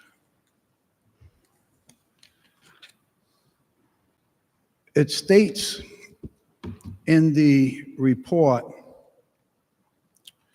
that as he traveled down Connecticut Avenue towards Post Road in an eastbound direction, he stopped and then proceeded to make a right-hand turn onto Post Road. It goes on further to say that the operator stated that after realizing he had struck the pole, which I went out and looked at that accident location. Yeah, that pole has been hit okay. It's got to be taken out and replaced. It says, after realizing that he had struck the pole, he backed up and returned back to the fire department. How is a police officer supposed to conduct a thorough and accurate police report on this accident when the vehicle has been moved? I'm quite certain that if I had sideswiped a telephone pole, damaging the pole to the degree that it's got to be replaced, and left the scene, which is whether it was down the street or across the street, I think there would be some serious consequences for me leaving the scene of an accident. And this is while we're conducting a recruit training. We're supposed to be training the recruit. But yet, in order to hit this telephone pole, if you look at the area, I don't know how it hit this pole without driving over the curb. And then you allow a recruit to back up to the fire department before an actual police report is taken. Now, you can speak to whether or not that's what I'm talking about has anything to do with it. It has everything to do with it because it's in the bid package. So it has everything to do with it.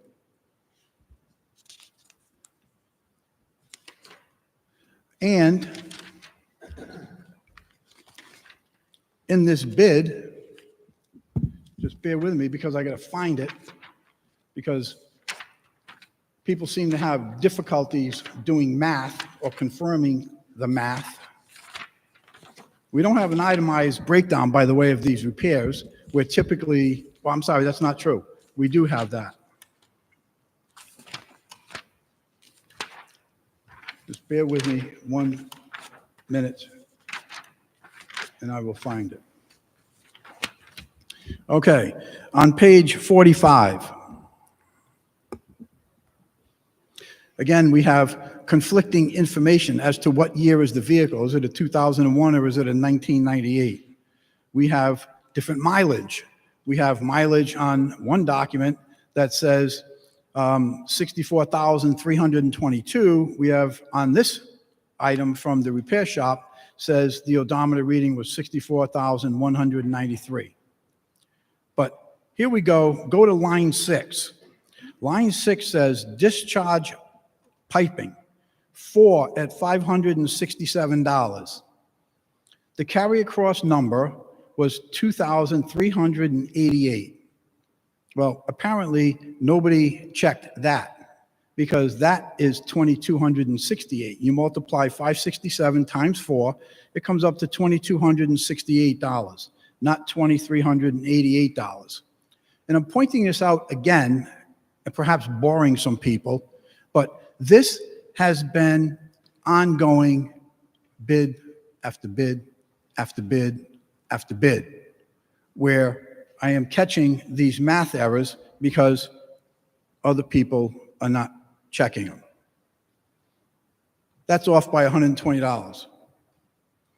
Item number 21 speaks to freight estimate, $1,800. What happens if the freight comes in at 2,500 or it comes in at 1,000? There is no appraisal. We don't have an appraisal here. We have the estimate from the auto body shop, but we don't have an appraisal. Now, there was an appraisal done, and the appraisal was done by Charlie Caravella. But yet, in this document, in our paperwork, we don't have the appraisal. We don't have a copy of the appraisal estimate. Doesn't anyone think that this might be important to include in the bid package, the appraisal estimate? And doesn't anyone think that it would be prudent to include the pictures of the damage? Does anyone have a picture of this fire truck up against a telephone pole? Is there a picture of that? Christy, you said you have pictures of it. Is there a picture of the fire truck up against the telephone pole? So a couple of things I just wanted to clarify. The documents from the Doan Group, they are the appraiser. Excuse me? The documents from the Doan Group, that's the appraiser that the trust sends out. So this is your appraisal document, starting on page 45. On page 45? That's the appraisal. And the Doan Group is the appraiser? For the Okay. trust, yes. Great, thanks for clarifying that, because I don't see anything on that. Okay, so on the back of it, it says appraised by, okay, thank you. Thank you for making that correction. Councilman, I'm just going to pause you for 1 minute. You hit your 10-minute mark, but I do want to give the chief, I saw the chief was up there. Since you had your 10 minutes, I want the chief to be able to, since he stepped up to the microphone, please identify and then make your statement or comments. Thank you, Chairman. Aaron Mackesy, Mayor's Chief of Staff. Just one comment, if we could stick to the particulars of whether or not the council is going to authorize paying this bill or not paying this bill. I don't think that we should be going down a path of accusing trainees of doing one thing or not doing another, getting into how the individual officer wrote a report. That is not the job before us. The job is whether or not to approve paying this bill or not. Thank you. I would agree with you, but I also have to stand with the councilman's comments that there's the police report, and I agree with, I'm not a fan of, and I've said this numerous times, I'm not a fan of the attacks on recruits. However, there is a police report indicated. There is a information that's given that this council has the ability to review and to look at and to analyze. And it's part of approving the amount of a repair that was already done. So duly noted, thank you. And we're happy to answer clarifying questions. I'm sorry, say again? We're happy to answer clarifying questions. Thank you so much. So I think that the councilman brought up a valid question that, well, some of the things that are identified, such as whether the apparatus that was worked on is a 98 or a 2001, because that makes me wonder, quite honestly, this is going to sound kind of simple, but is it the right apparatus we're speaking of? If that's a 3-year difference. So where could the confusion come from? Or, so we'll start with that one, please. So I can clarify this. When the appraisal came to us and the police report. Now, just for clarification, I just want you all to understand that, all the departments work together, but this landed on my desk after the accident happened, and it had gotten appraised and they sent it out to be repaired. So, I do the best to piece everything together. With the information I was given, it came to our attention that there were 2 conflicting years for the vehicle. So when the fire department obtained this vehicle from Hobith, they gave them the wrong title. So they registered the a vehicle that we don't technically have. They're working on obtaining a duplicate title for the one we do have so it can be registered properly. But that's basically the Reader's Digest version of that. Thank you. And I want to go on, I want to go on record as saying that I understand this is a DPW responsibility of repair, but seeing that it's the fire department's vehicle and now you bring that information forward, it's something that maybe the fire department should be here representing on the repair, because there is a police report involved, because it was driven by a trainee of the fire department, because we spent $25,000 on a possibly 22 or 24-year-old or 26-year-old apparatus. I think that it's valid speaking to it, like, what is the market value of the apparatus, and was it worth, doing the 20, which does not fall on DPW's or your shoulders.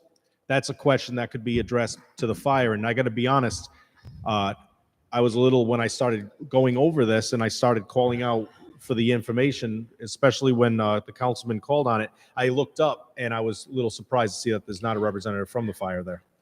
So the other things that I can tell you about this accident, the truck hit the telephone pole on the pump discharge side, which is where they hook the hoses up. The truck, I'm so sorry, The what? pump discharge side. Okay. So where they hook the hoses to the pump, that's where it got hit. So you can imagine that there was extensive damage underneath that to the pump components and stuff when they took it apart.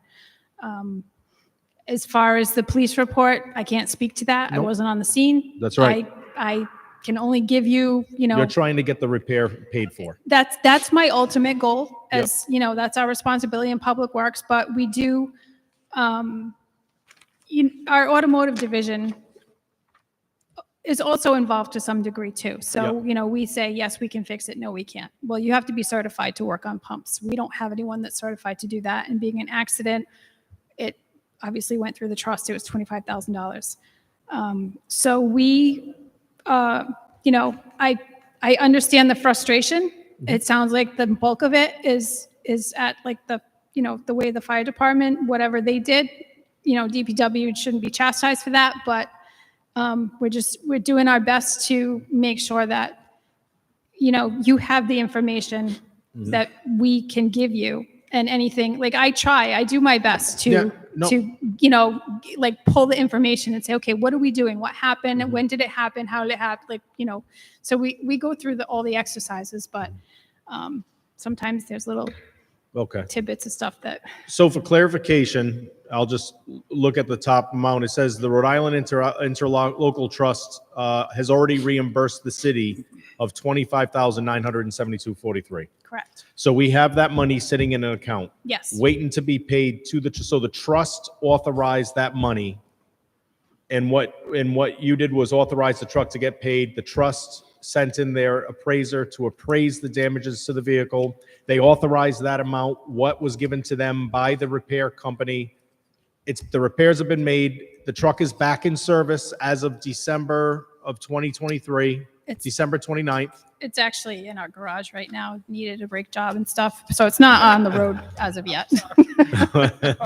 I understand. And that's good because, all right. And just to make another point, I have an email that the check was being issued on July 11th. So we've had this money for quite a while, but obviously we couldn't make the payment until the truck was returned. Oh, wow. Okay. So you went, and the reason why I wanted to say that those items is because pretty much you answered the questions, like quite a few of them, that the trust, my question of 98 to 2001, the trust already authorized it.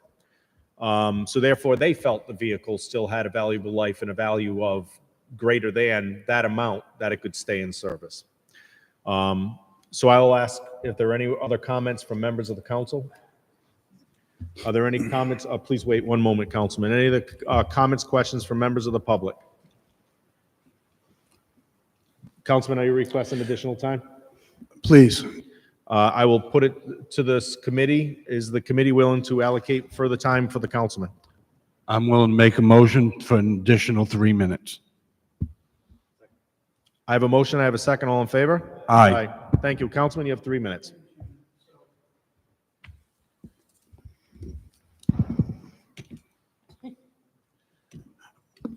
Mr. Chairman, I'm going to direct my comments to the committee. So I am not attacking the recruits by any sense. The recruits are trainees. They're learning. They're being supervised. I'm assuming there's someone in that vehicle. Excuse me, may I make a point of order? Yes. I asked for the motion for 3 minutes to speak to the bid, not to comments off the bid.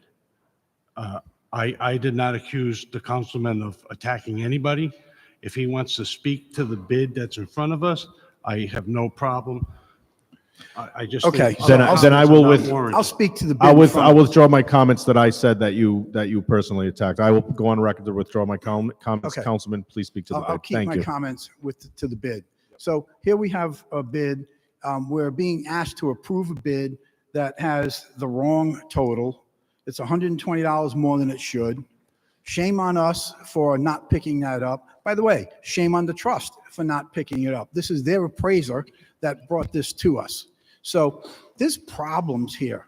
Now, are we supposed to just close our eyes to this and just go ahead and approve this expenditure because it's a request and because the trust has agreed to pay for it? We're supposed to close our eyes to all these other things, the mathematical errors in here, the judgment calls, who's training who, the fact that, some of these things were allowed to occur. This isn't the first time we have these type of an accidents.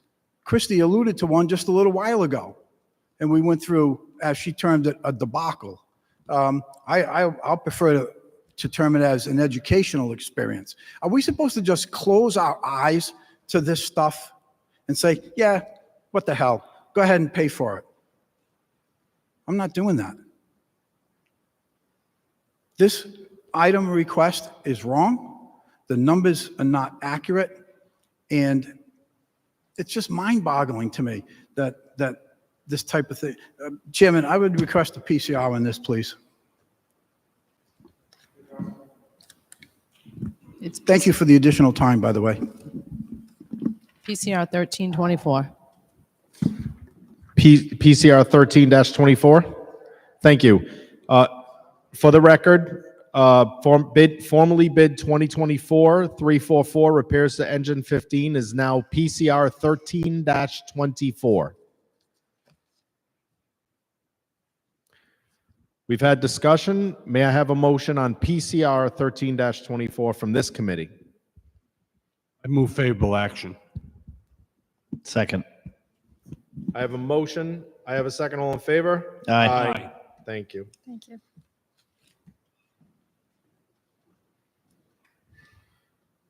Next on the docket is item number 10, which is bid 2024-362 MIS Elite Rescue Software Maintenance. This is found on page 71, correction, found on page 71.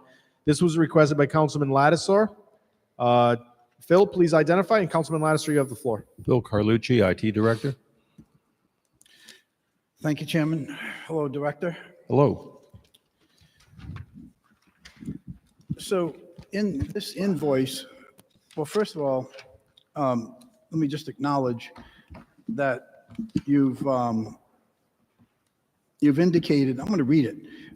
It is coming to the council late due to the company's, that's this image trend, due to the company's continued practice of not providing timely quotes until contacted numerous times. Correct. And we have had this, not just from your department, it's been from other departments where the vendors are not reaching out to you for contract renewal, not getting back to you, et cetera, et cetera.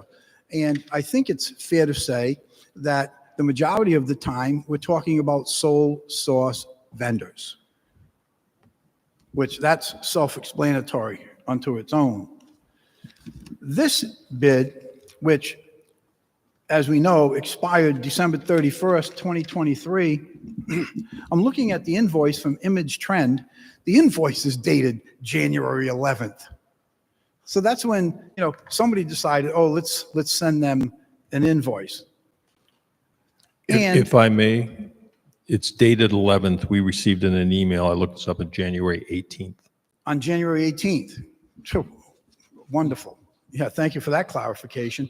And then they, they're very prompt to specify that their payment terms are net 30. Net 30 of what? You send the invoice to the department 2 weeks late. And, I don't know what the answer is for it. I don't know if there is any plan to deal with these vendors who continuously cause these problems to occur. The directors are sitting in the hot seat. The administration ends up in the hot seat. We end up here on the floor with all these discussions because they're just doing whatever they please. So I would suggest anyways that, and perhaps it's already in play, that there is some discussion amongst the departments as to what can be done to stop with these problems, because you're being held hostage with this sole source provider stuff. And while it's frustrating to me, I'm sure it's even more frustrating to you.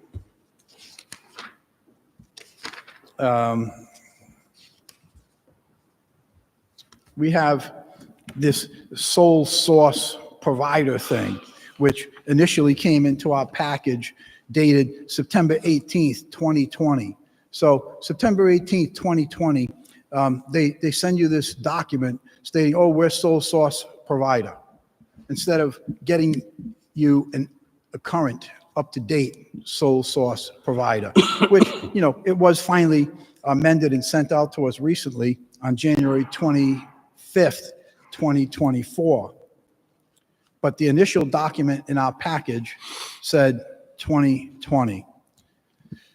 So I don't know. I sympathize with you regarding what's taking place, where you're late coming to the city council, which, by the way, I believe it's an ordinance in place to speak to that, through no fault of yours or other departments when this occurs. I don't know. I wanted to put it out there, get it on the record, on the floor, about what's taking place with some of these vendors. I don't know if you wanted to comment on that further, Director, but it's up to you. Well, I understand your point. The POs strictly tell them where they're supposed to send invoices. As in the previous item we discussed, they chose not to follow those instructions. In this one, they not only sent it to someone else, they sent it to the fire department, so they did get someone who forwarded on to me immediately, but they did it well past not even the 60 days we asked them to send it ahead of the due date to be able to get it through the city council and everything. They sent it to us after it was due. To their defense, I guess, they said that the due date was 2/10/24, so they recognized sending it late, gave us a, I believe. I just don't feel that the directors can chase after these vendors. They obviously are cash rich, don't need our money, and can send us an invoice when they get around to it. But you're Exactly. right. And You're right. I sympathize with you. Obviously, you have things a lot more important to do than chase down these vendors. But there's another point that was just made, is when these emails of invoices or contract renewals, when they inadvertently go to another department or another department person, as is documented in this particular case, I'm not going to name names, but in this particular case, it's clear where that went to.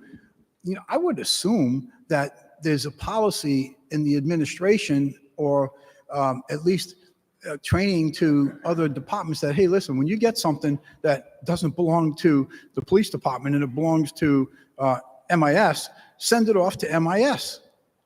There's another one in here, I think, that indicates that there were numerous emails sent to another department and you never got it.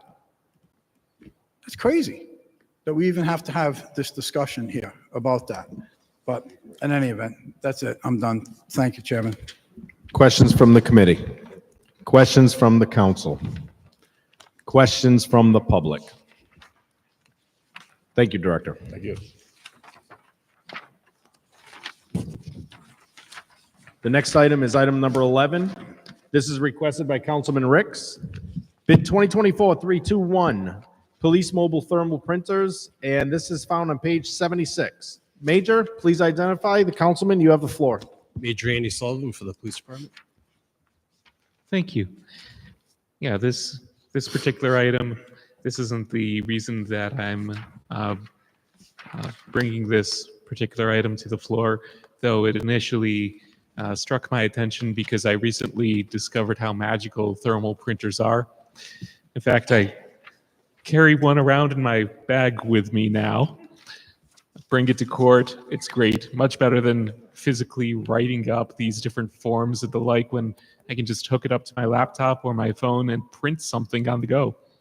But anyways, why I'm actually bringing this one to the floor is because I was taking a look over the bid sheet, and there was a note in the position paper that although Southern Computer Warehouse was a lower bidder as to item number 1, it looks like there may have been 2 reasons why Island Tech Services was chosen over SCW, and those reasons being because per the position paper, if I'm understanding it correctly, that as to item number 1, the type of printer that was offered by SCW, although lower in price, is not something that's used in the fleet. And also item number 2, as offered by SCW, it's something that, well, I see that item number 2 is a severe increase over 10 times the amount of the preferred bidder here, and it looks like that may have been due to some misunderstanding or otherwise just an entirely different wiring kit that would have presumably required additional installation and perhaps something of that nature. So I suppose that item number 2, I would consider that to be dispositive by itself, because we're talking about the difference, whenever that comes up, of the difference between $25 versus $424.73. But I suppose as to item number 1, it looks like it's the same manufacturer as under the winning bid. It looks like these may be very similar because both are brother printers. The winning bidder, or rather not winning, but preferred bidder, it would be a model PJ823, whereas the one offered by SCW was a PJ822. I'm not sure the precise difference between those 2 models, but if it were to meet the specs, then I don't know if the 822 would do just as good a job under these circumstances. I mean, I'm not saying that we should go with SCW based on the difference between the wiring kits alone. That's a huge difference in price that would make a difference there. But yeah, just food for thought on perhaps looking into the PJ822 over the 823, if that's something that would save a little cost without actually changing any functionality there. What it is, the 823 is I think it's a more recent model, and it's a slightly higher DPI for any of the computer experts in the room, which I am not, but I did look that up, and that's what the difference is between the 2. That makes sense. Thank you. Councilman, any other members of the committee? Members of the council? Members of the public? Thank you. Next will be bid 2024-335, various portable radio batteries. That is found on page 78. Major, please re-identify, and Councilman Lattiser, you have the floor. Major Andy Sullivan for the Police Department. Thank you. So I want to point out on this templates that we have for the bids that are provided. All this shows us is what the list price is and what the unit price is. It doesn't give us what the discount is or any explanation as to how they arrived at the unit price. And that's a problem for me, because even when we do get the list price and the discounts, you all know over numerous times where there's been errors in the math. Some minor, some not so minor. So I look at this and I say, how do I know that the unit price is correct? Because again, I don't have any information indicating to me what the formula was to arrive at that unit price. In this case, it would probably have been better off to just get rid of the list price column altogether and just give us a unit price, a net price. This is what it's going to cost you. Like it, you don't like it, whatever. But I have no knowledge or no way of determining whether or not those unit prices are in fact accurate, how they were determined,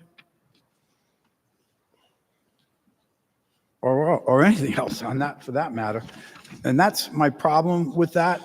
So what I can tell you is the two companies, two of the three that bid on the Motorola battery products, the top column of items. If you look at the list price for each of those, they're identical from the separate bidders. They're identical to the penny in the list price column. And then you go over to the unit price, that's what they're offering it at. I understand it doesn't have a percentage attached to it, but that's what they were offering it at. So you can tell that the Motorola OEM batteries had the same unit price for both the bidders, because that's clearly a stale, stagnant price. That's not that's what they Major, I cost. agree with you on that. We had that conversation earlier. I understand the list prices are very similar throughout this whole thing. The list price isn't my concern. My concern is what was the formula that was used to determine the unit price? I mean, is that the number this is the drop dead number? This is what we got to get. I got to get $108.65 for this product. Or was there some sort of a discounted process to come up with the number? We don't know. So my point being is, with the errors that have been found over the past series of months, when we are provided this number, it makes me question the accuracy of those unit prices when I don't know the whole math equation. So that's my point. I think it would be one of two things: either list price, discount, net cost, or just give me the price. You know, I want to buy 2 of these microphones, $20 a piece. Take it or leave it. At least then I know this is the number. There's no questioning about, is it the number you intended, or is it $120 off like that pot on one of the recent bids? Thank you. Questions from members of this committee? Questions from the council? Questions from the public? Thank you. The next item will be bid 2024-346, repairs to W115. This is requested by Councilman Lattiser. Good evening, Christy. Please identify. Then Councilman Lattiser, you have the floor. Christy Moretti, Public Works. Christy, this is another paperwork issue, question kind of thing. So in their invoice on page 92, they're showing travel to and from machine. I guess that's to and from us, right? For a total labor of $676. Then on page 93, they have another item. It says MAR/100 mileage, Mass in Rhode Island, unit price $4.50 for a total cost of $180.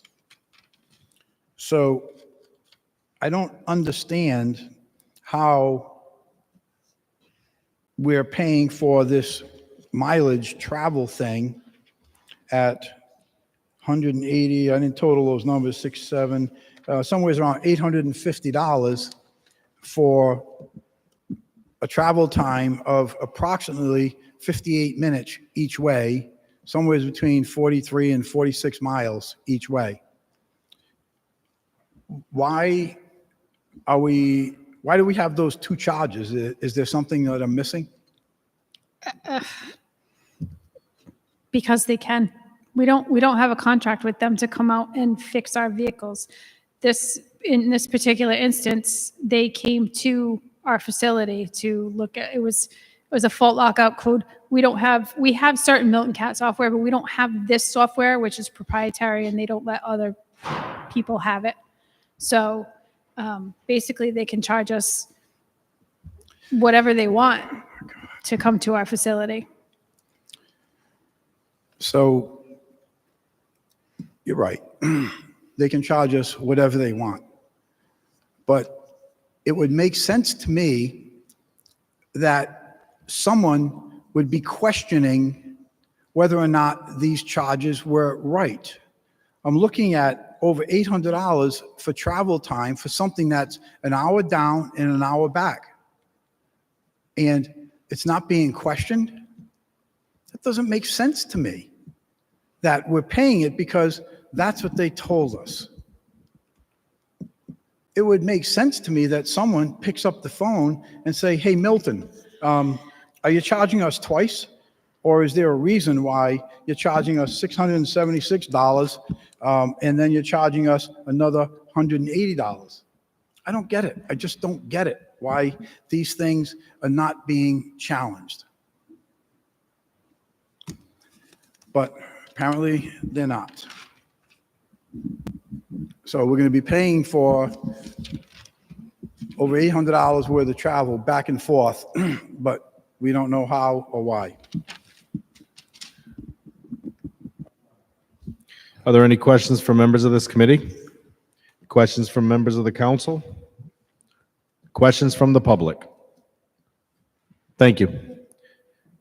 The final item up for discussion on this bid package is bid 2024-351, Police K-9 Insurance. This is requested by Councilman Foley. Major, after you introduce yourself, would you please, Councilman, you have the floor. Major Andy Sullivan for the Police Department. Thank you, Major. A couple of quick questions. One is, how many canines do we have in our canine unit? We have 2 traditional and 1 compassion type dog. And in the last 12 months, how many claims have been made against our canines? What I can give you, the sheets I have from my assistant go back to June, and there's 1, 2, 3, 9 going back to June. And how many of those have been found warranted? Doesn't give a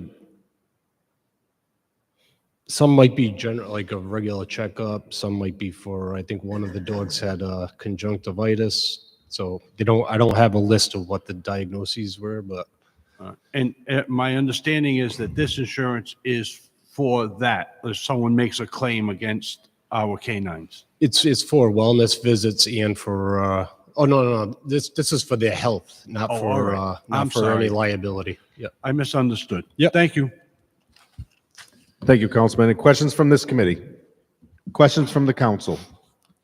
Questions from the public? Thank you. Thank you. At this time, thank you. At this time, may I have a motion? I'm sorry, give me one moment. I tried. Here it is. May I have a motion on PCR 11-24? I move favorable action. Second. I have a motion and a second. All in favor? Aye. Thank you. May I have a motion for acceptance of the minutes on January 17, 2024? So moved. Second. All in favor? Aye. Thank you. Next on the committee agenda is PCR 138-23, a resolution relative to issuing requests for proposals for the American Rescue Plan Act community projects. I will start with Council President McAllister. Thank you. This is our ARPA funds for neighborhood projects. This is a standing item for this resolution this evening. Ward 2, Norwood Library, ADA accessibility improvements. Ward 5, Tidal Water Drive, Sandy Lane, Church Ave, solar-powered speed signs. Ward 5, Ocean Avenue, bench installation.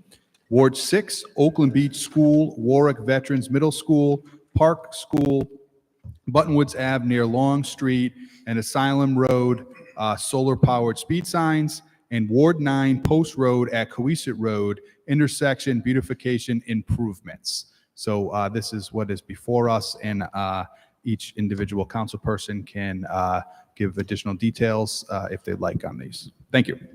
Thank you, Mr. President. So we'll start in the committee side. Are there any items or any projects that members of this committee would like to discuss? Councilman Gebhardt. So the one that is listed here at the intersection of Post Road and Cohasset, there is a historic horse trough that is located at that intersection that's long been defunct. And it's sort of run down. So looking to do some improvements there. Thank you so much. Next, I'll ask members of the council if they would like to discuss an item. Councilman Lattisaur. Yes, thank you, Chairman. I would like to add an amendment, excuse me, to my item for the solar-powered signs. And I would like to add 2 additional signs for the location of the Learning Garden on Warwick Neck Avenue. So a question to the solicitor, and Councilman, going on that. A question to the solicitor, and even these are just projects. We're approving the projects. Do we have to, because there's an allocated amount of money, do we have to have that amount included? These are requests to go out to bid. To go out to bid. So each ward has certain budget constraints that they're working within, and those recommendations come back to us in order to Thank you. actually allocate the money. So this is just asking to go out to bid, subject to funds available. Thank you for that clarification. Thank you, Councilman. Councilman, if you don't mind, please, just first of all, no, Councilman, if you can tell me the items that you would like to add, please. 2 additional solar-powered speed signs, and that would be located in the vicinity of the Learning Garden on Warwick Neck Avenue. That is a daycare center. Yes, And sir. Also, I'm going to be reaching out to, just as a point of information, I'm going to be reaching out to the police department for their recommendation as to the best proximity to locate these signs too. Roger that. Thank you. Was that the only request with the 2 solar? Yes, sir. power? That's Thank it. you. Thank you. So we'll continue the discussion. Are there any comments from other members of the council concerning these projects? Questions, comments from the public? Questions, comments from the public? Okay, so first we will have a vote to amend, to add, per request of Councilman Lattiser, 2 solar-powered speed signs at the location he identified. May I have a motion? Motion to amend. Second. All in favor? Aye. Aye. Thank you. Thank you. May I have a motion for PCR 138-23 as amended? Move favorable action. Second. All in favor? Aye. Thank you. The time is now 9:03 and the Finance Committee is close for business. Thank you, Mr. Chairman. Next up is the Public Safety Committee, and that could take place at this time.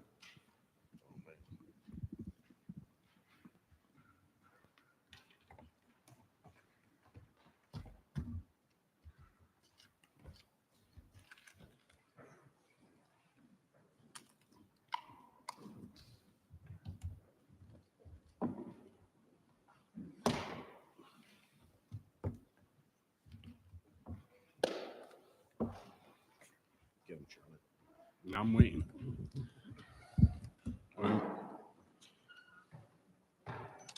Good evening, sir. Speed record. I'm trying. Sit there. It'll be quicker. No, I'm sorry. I'm sorry.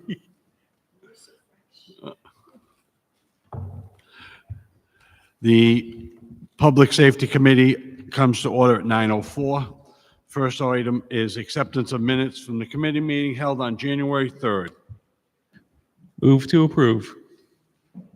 Second. All in favor? Aye. The item in front of us is PCR 10-24, a resolution relative to replacing a yield sign on the westerly side of Wellspring Drive where it intersects Eastgate Drive. Councilman Sinapi. This is supported by a traffic study, and I request favorable action. Thank you. Any questions from the committee? From the council? From the public? Seeing none, do we have a motion? Move favorable action. Second. All in favor? Aye. Aye. Aye. That concludes the business for this committee at 9:05. Thank you, Mr. Chairman. The next committee to meet is the Community Affairs Committee, and that could take place at this time. The City Council Committee on Community Affairs, Public Properties and Land Use comes to order at 9:05 p.m. First up, acceptance of minutes from a committee meeting held on January 17, 2024. Do we have a motion? Motion. Second. Aye. It is moved, seconded. All in favor? Aye. Aye. Do the aye again. Aye. All right. Very good. Okay, one item on the docket, PCR-72-22. This is Councilman Sinapi on behalf of Mayor Picozzi. A resolution designating September 20th as Robert Shapiro Day in the city of Warwick. Do we have a recommendation? Request favorable action. This is similar in line to the dedication we did for Councilman Galucci. Any discussion, members of the committee?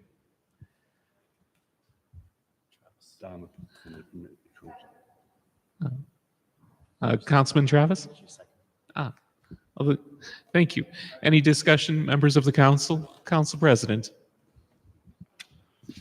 Thank you very much. I'm in support of this as well. Mr. Shapiro was the superintendent when I was at Tollgate, and he served our city for a long time, and I think this is a really good thing. So I support this as well. Thank you. Thank you. Further discussion, members of the council? I see the chief is present. Any comments? Thank you, Chairman. On behalf of Mayor Picozzi, he just wants to thank you all for considering this resolution positively. Dr. Shapiro was a hero of the mayor's, along with being a colleague when he was on the school committee. Even though he was a resident of Cranston, he served the city of Warwick for many decades, especially our young people, and certainly deserves to be honored in this way. Thank you. Thank you. And in the event that this resolution is approved, we'll be seeing this day on next year's city calendar, I presume. Let's see. Any comment? Councilman Lattiser. Thank you, Mr. Chair. With the approval of the Chief of Staff, I would like to sign out as a co-sponsor on this, please. I see a thumbs up. Councilman Sinapi, do you approve? All right. Councilman Lattiser added as a co-sponsor. Along with Councilwoman Travis. Me too. Councilman Foley. Council President. McElroy. Councilman Gebhardt. McElroy. Councilman McElroy. Any others? Okay, very good. Any comments, members of the public? Hearing none, do we have a motion? Favorable action. Second. All in favor? Aye. That concludes the City Council meeting on public properties, land use, and community affairs at 9:08 p.m.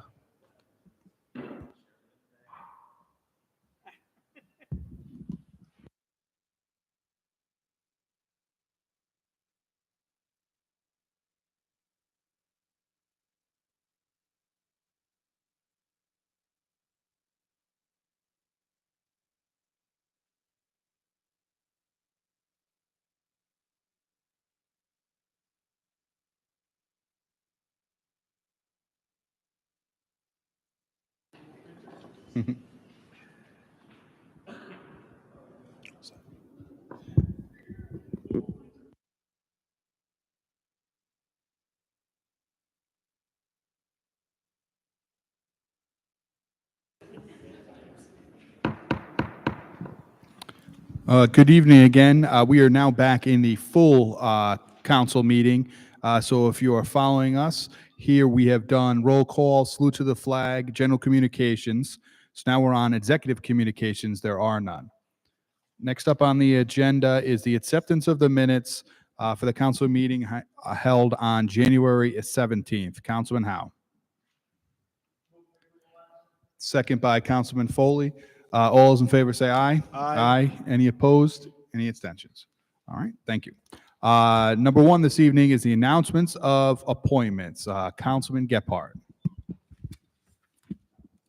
Okay.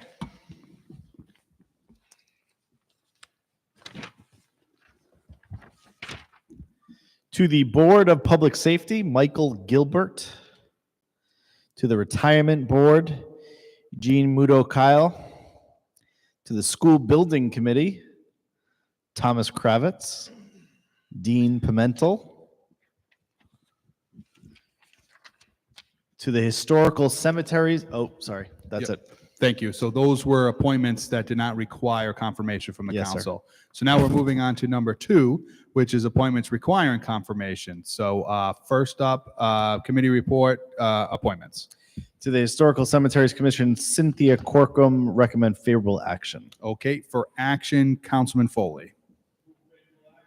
Second Second. by Councilman Gephardt and Councilman Ricks. Any questions or comments that were not asked earlier this evening in committee? Hearing none, the clerk will call the roll for favorable action. Yes. Yes. Yes. Yes. Yes. Yes. Thank you. Number two this evening, Councilman Gephardt. To the Historical Cemeteries Commission, Dawn Lewis, recommend right. favorable action. For action, Councilman, that's your ward, Councilman Gephardt. Move favorable action. Second by Councilman Howe, Ricks, and Foley. Any questions or comments that were not asked earlier this evening? Hearing none, the clerk will call the roll for favorable action. Yes. Yes. Yes. Yes. Yes. Yes. Thank you. The appointment passes. Number three this evening, To the Councilman Historical Gephardt. Cemeteries Commission, Margaret Malcolm, recommend favorable action. For action, Councilman Ricks. Recommend favorable action. Second by Councilman Howe, Councilman Lattiser, and Councilwoman Travis. Any questions or comments that were not asked earlier this evening?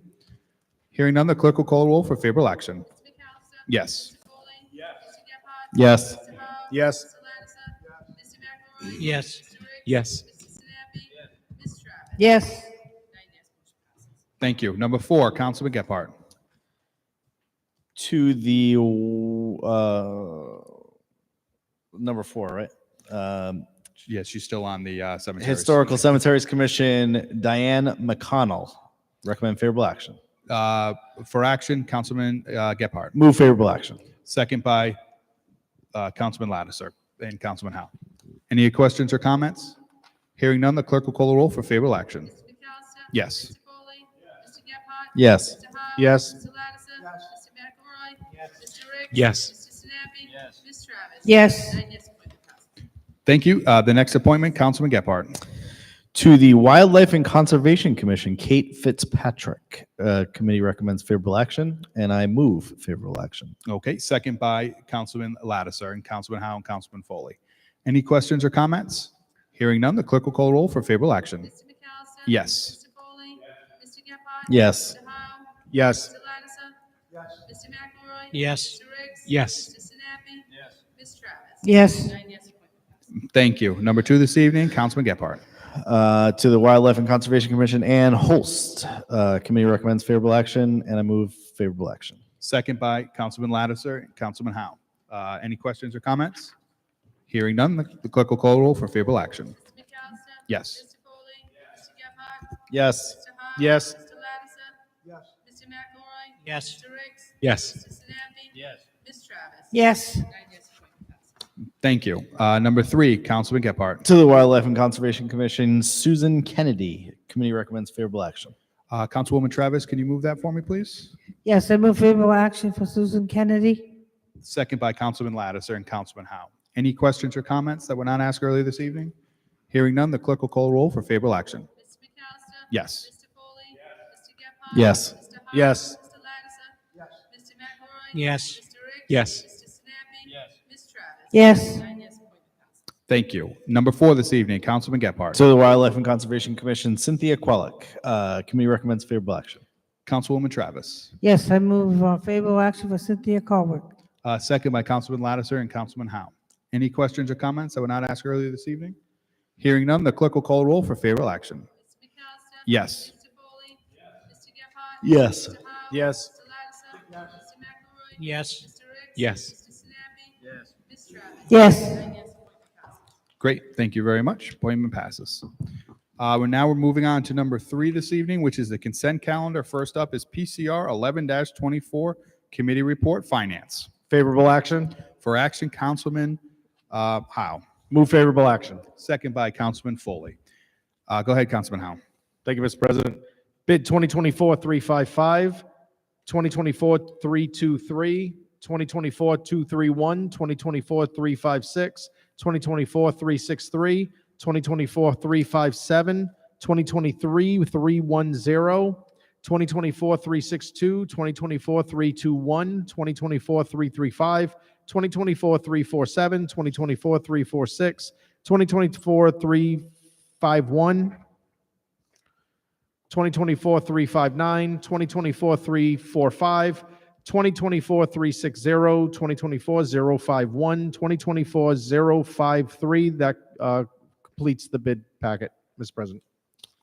Thank you. Any questions or comments that were not asked earlier this evening in the Finance Committee? Okay, it's been moved and seconded. The clerk will call roll for favorable action on the bid package. Mr. McAllister? Yes. Mr. Foley? Yes. Mr. Gephardt? Yes. Mr. Howe? Yes. Mr. Lattiser? Mr. McElroy? Yes. Mr. Riggs? Yes. Mr. Sinapi? Yes. Ms. Travis? Yes. 9 yes, consent passes. Thank you. Consent calendar passes.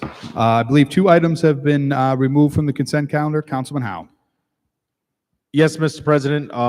Bid 2022-060, statistical reappraisal of the real estate located within the corporate city limits is now PCR 12-24. Committee recommended hold till February 26th. Hold to February 26th. Number 2 this evening. Mr. President, bid 2024-344 repairs to engine 15 is now PCR 13-24. Committee recommended favorable action. For action, Councilman Howe. Favorable action. Second by Councilman Foley. Any questions or comments that were not asked earlier this evening in committee? Councilman Lattiser. Thank you, Mr. President. So I'll be voting no on this item. And it's not that I disagree with paying the vendor for the work that's done. I disagree on paying the wrong amount for the work that's been done. And I'm also going to be voting no on this item because of the errors that I identified in the document, the process, the errors in addition, as well as the lack of documents provided to us, namely those pictures. We have no pictures to document what happened on that vehicle. And I think that's very important for us to have. So for those reasons, I will be voting no on this item. Thank you. Thank you. Any other questions or comments? Okay, hearing none, it's been moved in second. The clerk will call a roll for favorable action on PCR 13-24. Yes. Mr. Foley? Mr. Gephardt? Yes. Mr. Howe? Yes. Mr. Lattiser? No. Mr. McElroy? Yes. Mr. Ricks? Yes. Mr. Sinapi? Yes. Ms. Travis? Yes. 8 yes, 1 no, motion passes. Thank you. Motion passes. Now we're moving on to unfinished business on the agenda. There is none. So now we're moving to new business. First up is PCR 72-22, Committee Report, Community Affairs. Committee recommends favorable action. For action, Councilman Sinapi. Second by Councilwoman Travis, Councilman Gephardt, Councilman Howe, and Councilman Foley. Any questions or comments? I believe Councilman Howe would also like to be added as a co-sponsor, correct? Thank you, Mr. President. Yes. So that's everybody. So that's good. Any questions or comments that were not asked earlier in committee? Hearing none, the clerk will call a roll for favorable action. Mr. McAllister? Yes. Mr. Foley? Mr. Gephardt? Yes. Mr. Howe? Yes. Mr. Lattiser? Yes. Mr. McElroy? Yes. Mr. Ricks? Yes. Mr. Sinapi? Yes. Ms. Travis? Yes. 9 yes, motion passes. Thank you. Motion passes. Next up is PCR 138-23, Committee Report, Finance. Favorable action with amendment. For action, Councilwoman Travis. I move favorable action on PCR-138-23. Okay, and Councilman, how can you give us the amendment? Yes, Mr. President, it was for Ward 5 to add 2 solar power speed signs at the area indicated. On, Mr. President, Yes. I think the simplest way here is to amend line 37 after Church Ave to add 259 Warwick Neck Avenue. okay, so we will take that as a motion on line 37 after church ad. We're going to include 259 Warwick Avenue. Warwick Neck Avenue. Warwick Neck Avenue.